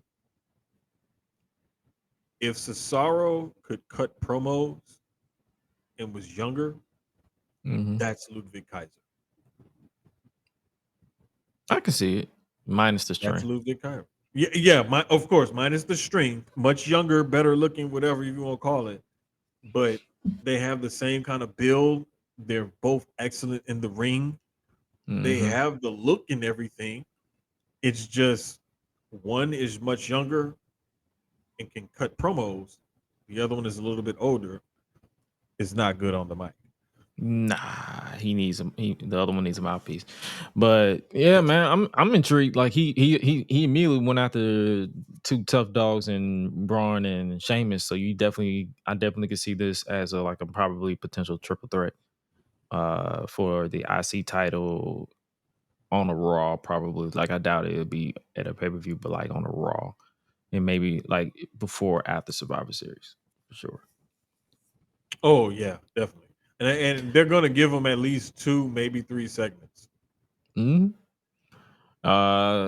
Speaking of segments that caught a lot of people polarized, it was Damian Priest once again dropping, or not once again, but he dropped Gunther after trying to attack the man.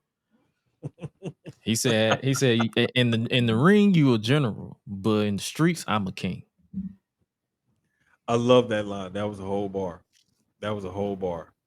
Because it basically draws the same parallels that Gunther was trying to use to dig at Damian and belittle him. Mm-hmm. Damian is now using to teach Gunther a lesson. And the other dynamic that they've done with this feud is after he tore him apart last week verbally on the mic, now he's bested him physically, backstage in more of his own element. So it's basically showing chinks in Gunther's armor in different ways. Like he doesn't seem confident, and now he's getting beat up. And what are they going to do next? And I love the way that they're telling this story. Yeah.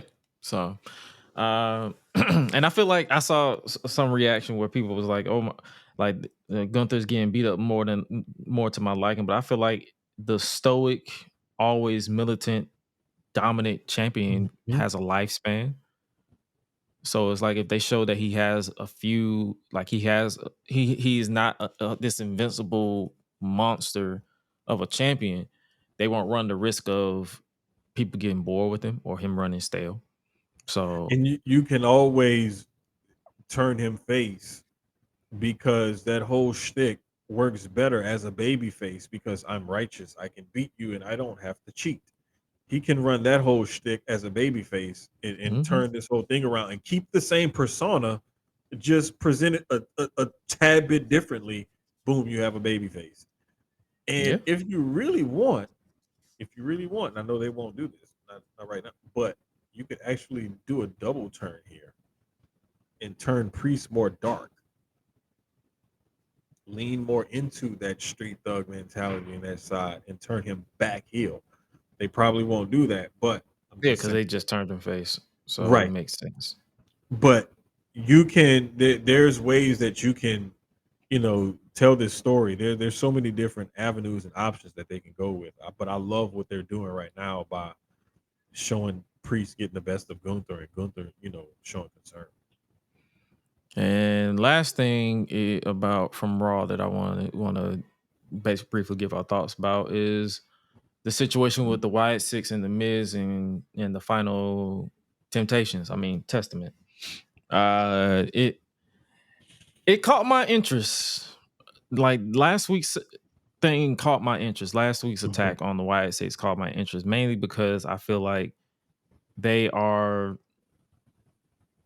going to basically set up an entire scenario because Bo Dallas, who looks like Bray too much, like that's his literal twin. Yeah, that was kind of freaky. He basically said, "I apologize for what happens next." So, in the lamest terms, Miz and them, y'all about to die. Yeah, I'm cautiously optimistic about this because I want to be invested in the Wyatt Six. And I like the way they've pivoted with Karrion Kross and kind of brought him back to a more prominent level. And to be quite honest with you, I've always been a fan of The Miz because of where he came from and what he had to endure to get to where he's at. And he's literally like we're roughly the same age or whatever, and he basically did what I wanted to do, and so I'm living vicariously through Miz right now. So yes, I like I like stuff Miz is doing, but it's one of them storylines where it's like, okay, I'm watching and I'm interested, but tread lightly because you might lose. Yeah, I feel like the reason why they won't lose you or anybody is because they're not leaning 100% into the spooky. That's what I'm guessing. That's what it is. I'm You're guessing not that's what it invincible. is. Like Mhm. I feel like that's where I feel like they fumbled a little bit with Bray when he was here, is because they made the Fiend too invincible Mhm. to where all his matches were boring because he was too untouchable. This man was no selling chops and stumps and chairs to the face, and I'm like, all right, what are we doing? Yeah, that story should have been told much differently, and the Fiend should have been like a real special attraction.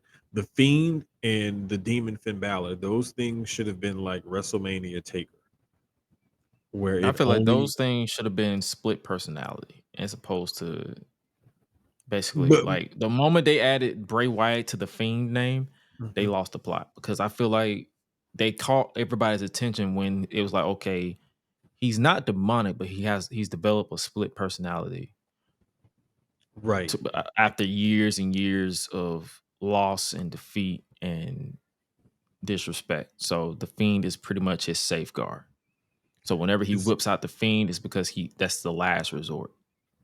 it's the whole Cactus Jack, Mick Foley, Dude Love, Mankind thing. And I feel like they're Uh, doing that right now with Bo, because Mhm. they have him cutting a promo as Bo, but then you hear the voiceover change as if Mhm. Uncle Howdy is coming out. So they're And doing that with that, and I appreciate that they're taking their time with this. They're making it where Bo is broken, but his safe Mhm. haven is Uncle Howdy. Right, it's like I'm liking I'm just watching it and like, okay, I'm digging what y'all doing, and I love that you're trying to give these characters depth and whatnot. I'm just still kind of cautiously optimistic because I don't want you to pivot in the wrong direction and then we start getting down to some stupid stuff. But I think I'm gonna still be optimistic, and like you said, they're probably not leaning too heavy into the spooky, and that's probably why they won't lose me. But I'm still just kind of watching and kind of taking notes. But I like the fact that they're at least giving them airtime, and they're not just like a pop up appearance and then they disappear, and then a pop up appearance and they disappear. Like they're not the start stop thing. They're keeping them relevant, but not like every single week, multiple times a week. And if you're into the QR code stuff they were doing, the time that you wasn't seeing them on TV, they kept it going with the QR codes. Yes. Yes. So they found a perfect balance, and I'm pretty sure when it goes right back, because I believe Raw is going to go back to 3 hours when they move to Netflix. But when it goes back to 3 hours, you're going to see them a lot more, and I feel like they still will take their time with it. It's not going to be the like it's not going. I feel like they're trying their best to take their time. That's the reason why I'm not, when they do disappear, I'm not out here like, oh my God, where is the Wyatts? Like you started this and then they stopped. It's like, no, I'm gonna let them cook because I've said it back then, I say it now. Their biggest mistake with the Fiend was rushing him to the world title. He should have stayed out of the world title picture until there was absolutely nothing left for him to do but get the world title. There Yeah, was still way too much that he could have done.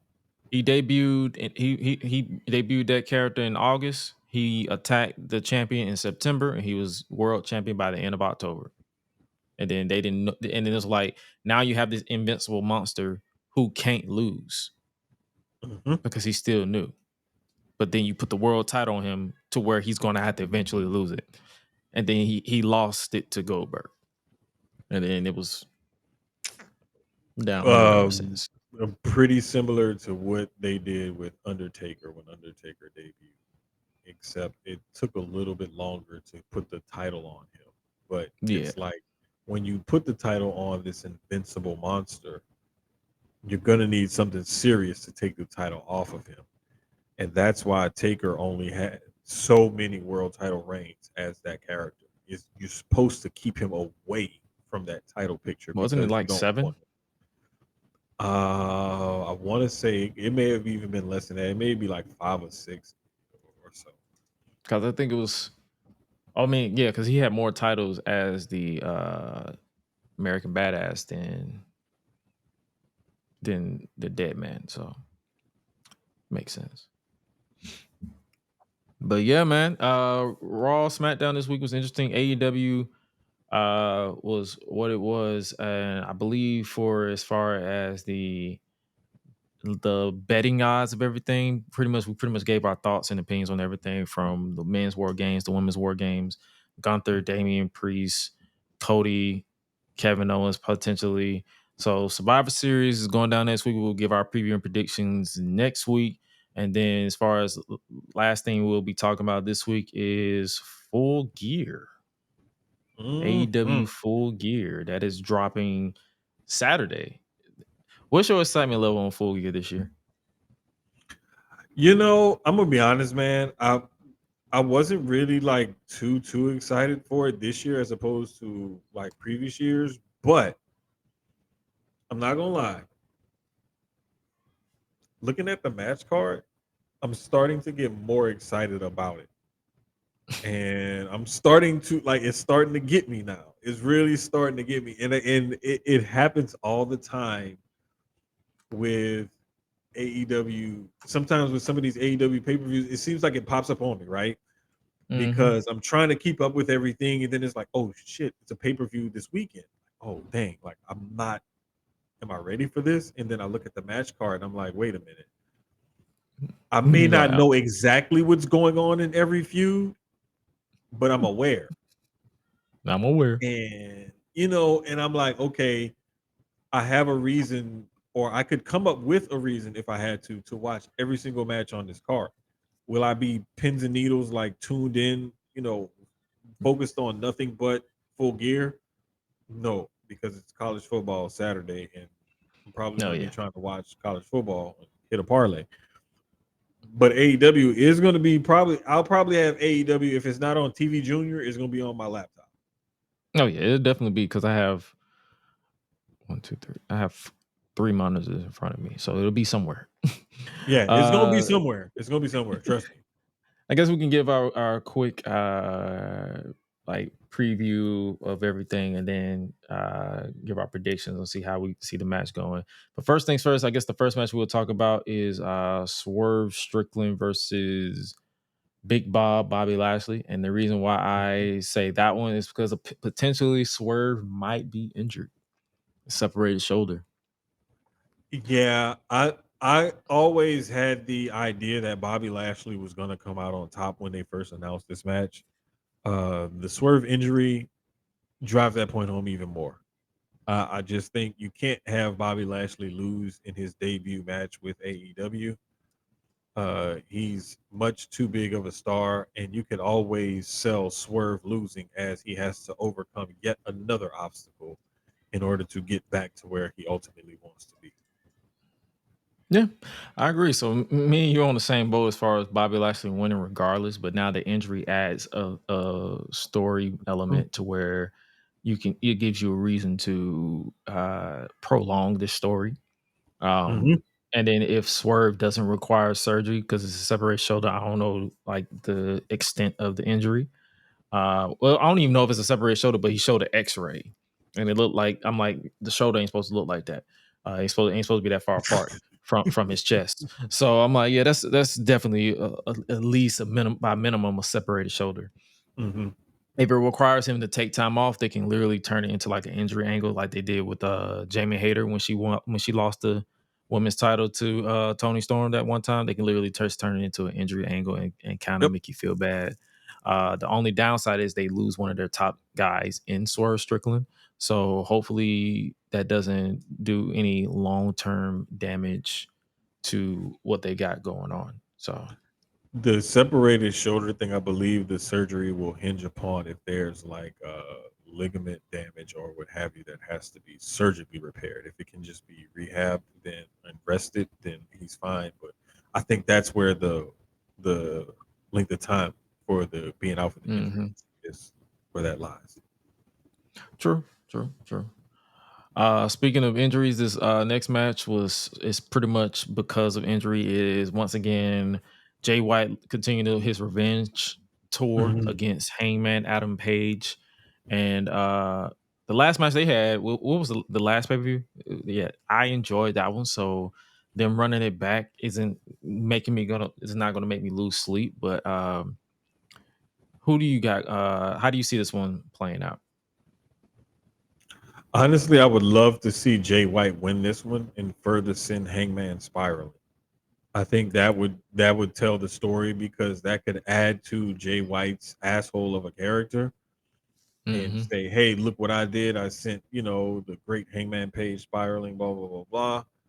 And then Hangman can continue to spiral out of control and become more unhinged, and they can go a myriad of different ways with that character, being unhinged. So I think a Jay White win would serve everyone well here.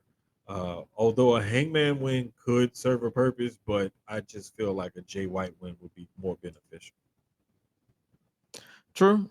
But the only downside, I feel like Hangman hasn't really won a lot of matches since the Swerve Strickland steel cage match. So That is true. That is so true. I would definitely, I feel like Hangman should win this one by dubious means, because he has been spiraling to the point where he's just desperate to never feel weak again and never fall or fail again. So I definitely see Hangman taking the dub here. You know what? If I'm wrong and Hangman does win this match, I hope it is like by some sicko shit, like how AEW likes to call it. That's what I hope. For the sickos? Yes, for the sickos. Do something for the sickos if Hangman's gonna win this match. I mean, yeah, they are some sickos if they pretty much had Mercedes Monday attempt to drop Chris Statlander with a car. So yeah, that's the next match. A nice little segue there for sickos, because she's a sicko woman right there trying to run this woman over. Camille is forever useless. She's one arm in a sling. So it's like a lot going on. Like these bodyguards today, they just horrible when it comes to these damn when it comes to protecting their assets. So it's like, hey man, I don't know if it was you or the enemy's account. Somebody tweeted something like that this week about these bodyguards. And that was probably me, because I said, you are useless. I swear I was at work when I saw it. And I'm in my office with my door closed, and I just busted out. I mean, belly laughing. Like I was loud laughing. I was just glad it wasn't nobody in the office next to me or whatever, because she was out on lunch or something. And like, I was just glad nobody was around, because I was just like, damn, it hit me, because the first thing that came to mind was like how she reacted with the whole trying to run over her incident. Like, you messed that up. You didn't run over her right. Then not only did you get the person that you're supposed to be protected beat up, but then you got your arm put in the sling. Like you just she was literally like how like when Wile E. Coyote is chasing Roadrunner and somehow he becomes involved in this big snowball, and then next thing you know, it just like that was Camille. That was Camille. It ended up one calamity led to another, and I'm like, this is like a real live version of Looney Tunes that I'm watching, except it's wrestling and it's female. Like, this is crazy. Because she did a whole interview, and then Chris was just standing there menacingly in the back, just let her talk, and then she called for Camille when she ran, and then she literally ran out and got her arm even more damaged. So I'm like, oh my god, oh man. I'm like, Mercedes, you need a new bodyguard. And then she got put through a wall. Like, come on, bro. Come on, man. She got put through a wall, a la Jinder Mahal and Roman Reigns. Like, come on now. Like, what? Hey man, I almost forgot about that one. I was about to say that damn Chris Jericho Samoa Joe match. That damn abomination. I was like, what the hell is this? Oh yeah, what is this? Like, Joe's going to go film his show. Can y'all at least give this man some dignity when you write him off the script? You're gonna have him going off the script, like writing him off the script looking crazy. Like, come on, man. That's Samoa Joe, bro. Like, do him right if you're gonna write him off. God damn. Oh man, that's it. I'm sorry. But this one, okay, back, get back, folks. I think Yeah. I think Mercedes is gonna win this one because Camille is finally gonna do something right, and it's probably gonna be by accident. You think she's gonna accidentally help Mercedes retain? Yes.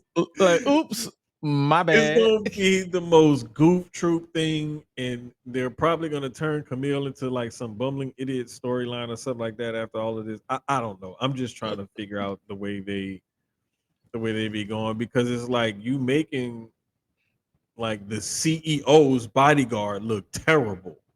Terrible. The A la, only other I'm about to say, a la Raquel Rodriguez on running man, in front of Liv. Like, you're supposed to be protecting Liv, and you're out here running in front of her. Run I could behind see her. the only way that would have worked is had she grabbed Liv's hand and was like, "Girl, let's get your ass out of here," and like Nah, snatch her. Liv was trying to catch up. That's what I'm saying. But no, she would have had to, like, if you're gonna do that, if you're gonna take the lead, like grab her and like try to pull her along with you or something like that. But like it's been a terrible like couple of weeks for bodyguards, especially female bodyguards in wrestling. The only Oh other yeah. way I could see this working out is if Mercedes gets pissed because Camille keeps messing up, Mm-hmm. and she looks for another bodyguard and hires Stat, and they try to turn Camille into a bigger star. Like That's the a only way. little That flip, mini flip. The right, only right, way that would work is if Stat was right. still a heel. That's Because what I'm saying. That's the only way they would have to, if and she was they're still a not heel, gonna but turn her back right now. because they literally just turned her face for this program. So it was like, That's what I'm. if Stat was still a heel, like if Mercedes was facing somebody else and Stat was just lurking in the background, seeing Mhm, Camille mess up, and then she was just, she like nudged Mercedes like, "It's your girl," and then just walk off. mhm. And see, Like, this is why there's certain booking decisions that they've made that I'm like, man, if you would have just pivoted just a little bit this way, maybe a little bit this way, we could really cook with this. They can still cook with this storyline. It's just I just feel like Mercedes has to win. mm-hmm. She has to retain, and it has to be through some sort of hook or crook. She can't go over clean over Statland. She just Oh can't. no, I feel like this has to prolong. Like, it has to be extended to a stipulation match, and then Mercedes can move on. Right. Agreed. Because trying to run somebody over with a car and run through a wall doesn't stop at a regular wrestling match. Like, it should not even be. Honestly, I feel like this match should not even be structured as a wrestling match. It should be structured as a match that is going to extend the story to where there's going to be a screwy finish. Yes, definitely.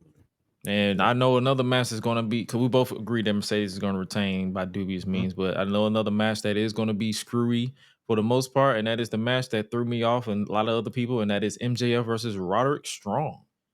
At first, they was building to MJF versus Adam Cole, but they flipped it, and it was a convoluted mess. I'm not even going to hold you. They're I don't continuing know. MJF versus the United Kingdom, even though the United Kingdom are now baby faces, even though they were heels, and now MJF is the heel. And then it And was that like, they broke up because they no longer together.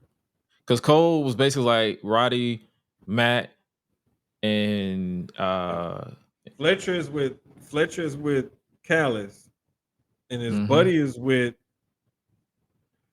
But they still kind of cool, but they on opposite sides of the beat. It's a lot going on. It's a It's a lot of it's it's a a lot. It's a so lot. basically It's a so lot basically going on. MJF paid off the Callis family to Yes. stop Adam Cole from getting added to this match, because it was going to be a triple threat match, even though it Right. probably should have been more of a handicap match, because Adam Cole and Roderick Strong Oh hates boy. MJF. So why is it a triple threat instead of a handicap?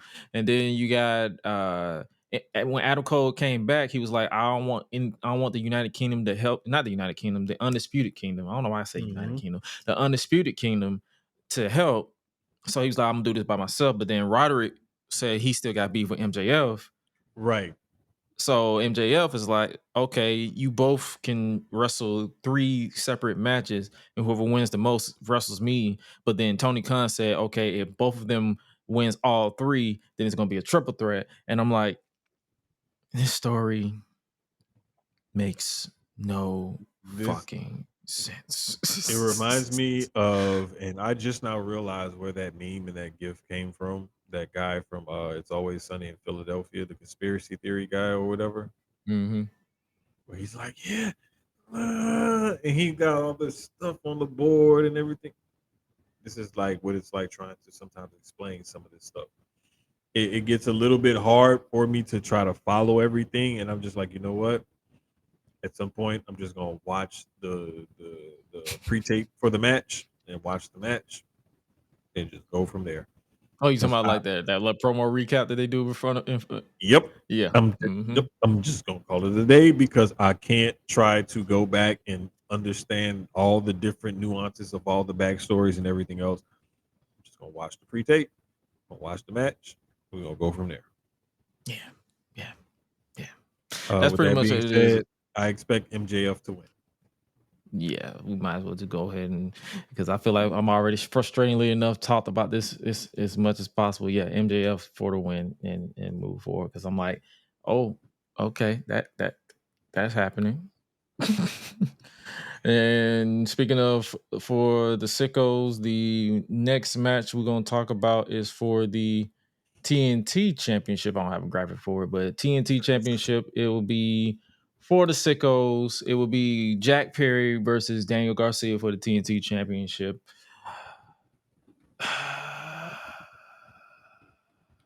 Yeah. Okay. I will say this. If Daniel Garcia wins this match and wins the TNT title, right? Mm-hmm. I think he's staying in AEW. No, he resigned. Oh, yeah, that's right. He did resign. Okay, you're right. Mm-hmm. Okay. That being said, if Daniel Garcia wins this match, I see that as they're finally going to like let him start that ascent up the ladder that everybody's been waiting for. Right. It's gonna have to start somewhere. It might as well start with dethroning Jack Perry, taking that TNT title, and being like the actual workhorse champion for AEW. Because old school traditional mid card title is for the workhorse guy, the guy who's going to be at all the house shows, the guy who's going to go put on the 10 to 15-minute match at every TV taping and whatnot. The guy who may be the curtain jerker and get the night going, on a pay-per-view, or he may be the warm-up guy or whatever before the main event. Whatever it is, that guy, Daniel Garcia, is fully capable of being that guy for AEW. I think that this match, this feud and whatnot, it should end with him. If not this match, but this feud should end with him going over clean over Jack Perry and carrying on that TNT title to be their workhorse title. I agree. So, but yeah, so I feel like I'm on the same boat as well. I feel like it's time for Daniel Garcia to finally. They got to start, like you said, they got to start somewhere. I can't add to that. I just agree with everything you just said. Like, they have to start somewhere, and I feel like this would be the perfect time to do it. Hopefully, he don't get no charges brought against him, because he literally did tie the grown man to the hood of a bus and just started driving. Yeah. We're gonna chalk that up to boys being boys. Look the other way. Look the other way. Look the other way. It's just dudes being dudes. It's okay. Yeah, just duding it out in the back of the arena, the bus. Yeah, don't worry too much. Next thing we have is a fatal 4-way for the tag team titles. You mentioned it earlier. We got Private Party defending against the Acclaimed, the Outrunners, and Kings of the Black Throne. I said it before and I'll say it again. Private Party needs to win this match. And I'll even go a step further as to saying they need to win this match and look good winning this match to help them establish their tag team reign. Because if you're trying to hit the reset button on that tag team division with the Bucks stepping away and you crowning Private Party as the guys who are going to carry you into this new little era or this whatever you're going to call it, Mm-hmm. have them establish them by having them win this match and have a decent reign with these belts by beating teams and defending these belts. For sure. And I feel like they're also doing a cross storyline with the Acclaimed and the Hurt Syndicate. So maybe I kind of see them playing a factor or paying a close attention to this because Mm. they kept the card that MVP gave them, or more so, Max Caster kept the card that MVP gave him. So we'll see, but I definitely see Private Party retaining their tag team titles. This is more so like, okay, here's a coming out party. They just won the tag team titles, so now we have to establish them even more. Right, and like you said, the Acclaim have their thing. The Outrunners are what's hot right now, and Kings of the Black Throne are, those guys are, the spooky, creepy, good wrestlers. You got a big man and another guy, and like that team works. Not just aesthetically, but also in the ring. Mm-hmm. But there's no better way to establish Private Party than to beat, the hot new team, the spooky, crazy established team, and then the team that used to be on top that no longer is on top, but still has a little bit of a following in the Acclaim. So I just think that a Private Party win is not only what I think is going to happen, I think what should happen. Facts. Next match before we get to the main event, it is Will Ospreay versus Kyle Fletcher, the match you said that has been moving you the most. Battle of two former friends. And I feel like as much as people like to, I feel like this match will probably steal the show from the For sure. men's side. For sure. For sure. But as far as who gets the win, I feel like Kyle Fletcher is going to get the win by dubious means because he just turned heel. They're trying to establish him as a bad guy in the Don Callis family, and I feel like it would be a waste of time if he just flat out loses. Oh, for sure.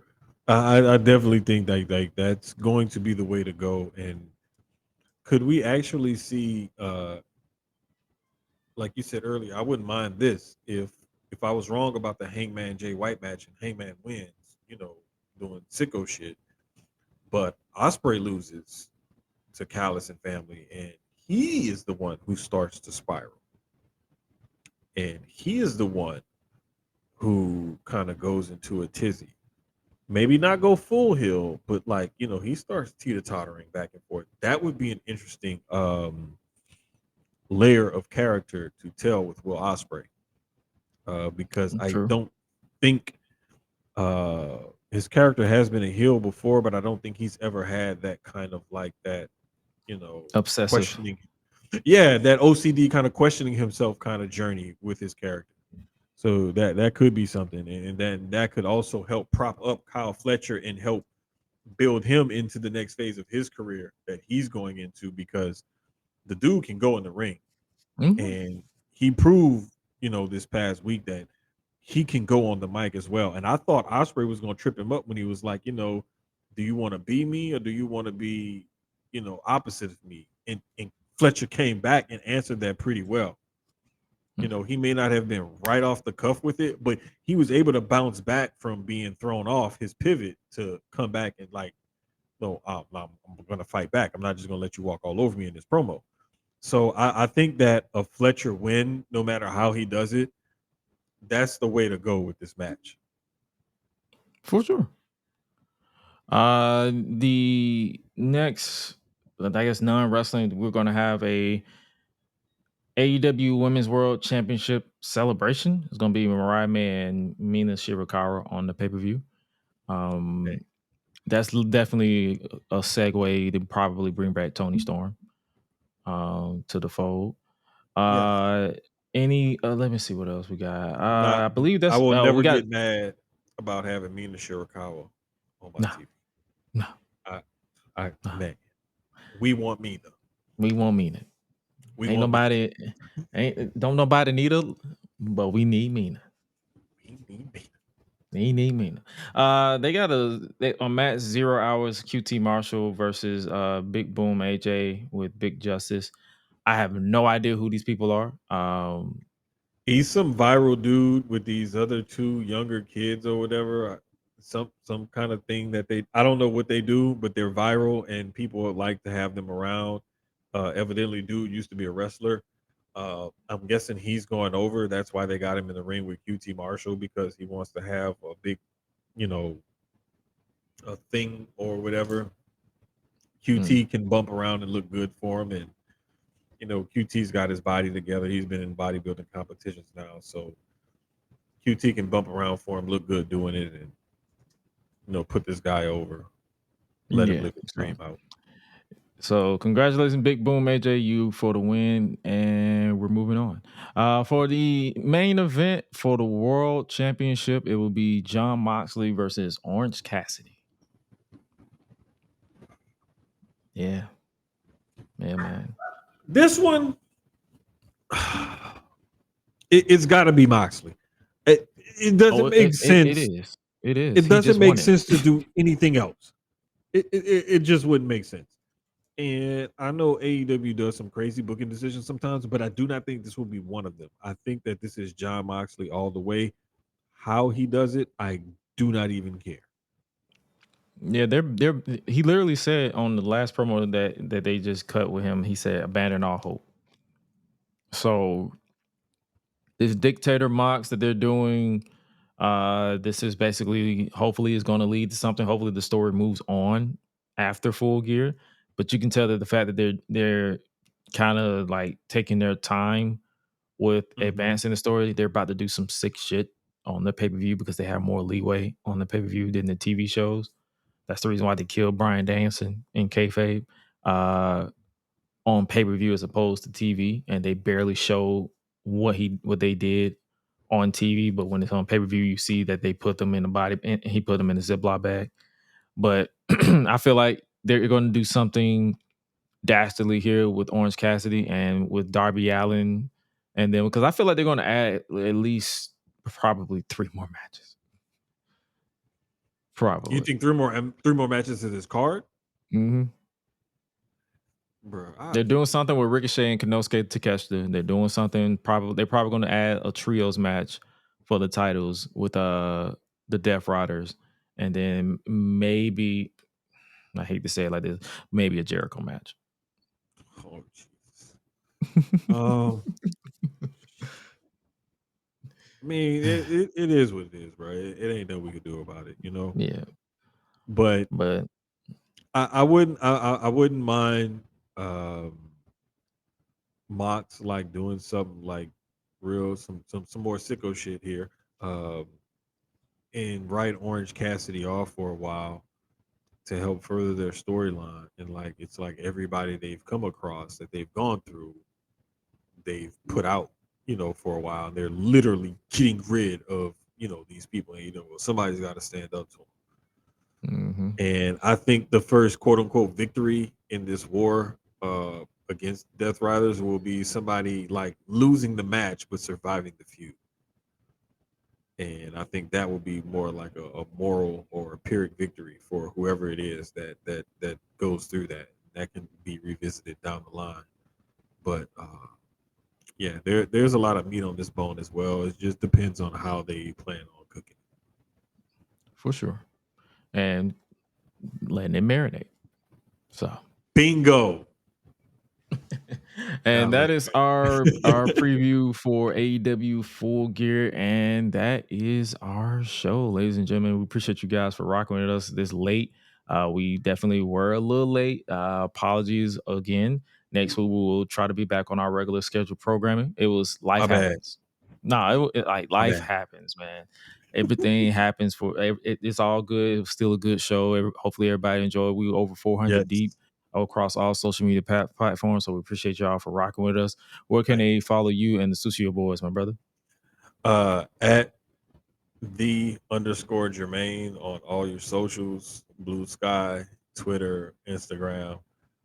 You can follow us at CDB Multimedia. That's all the different podcasts, Sucio Boys, the CDB podcast, the Shogun Soccer Sit Down, my show, Sucio Sports, Drelax Pod, Aim High, Four Corners of Commentary, and there's one or two more that I know I'm forgetting. I got you. That's all good, and we'll definitely put the links when we tag them across all social media, so you guys can actually stay tuned in and stay locked in.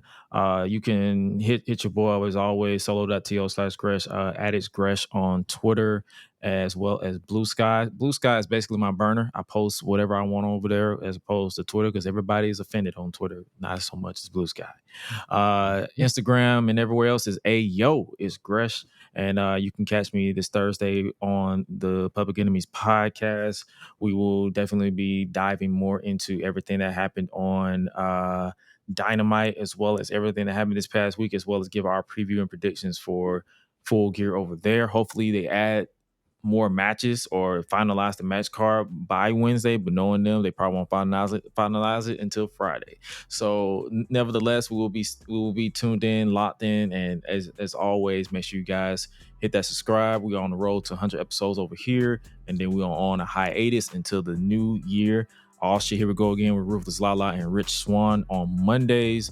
And then we'll be right back here next week for another installment of the Gresh Unleashed podcast. And with that being said, you guys stay safe out here in these streets. And remember to always eat, sleep, flex, and repeat. We out. Y'all be breezy.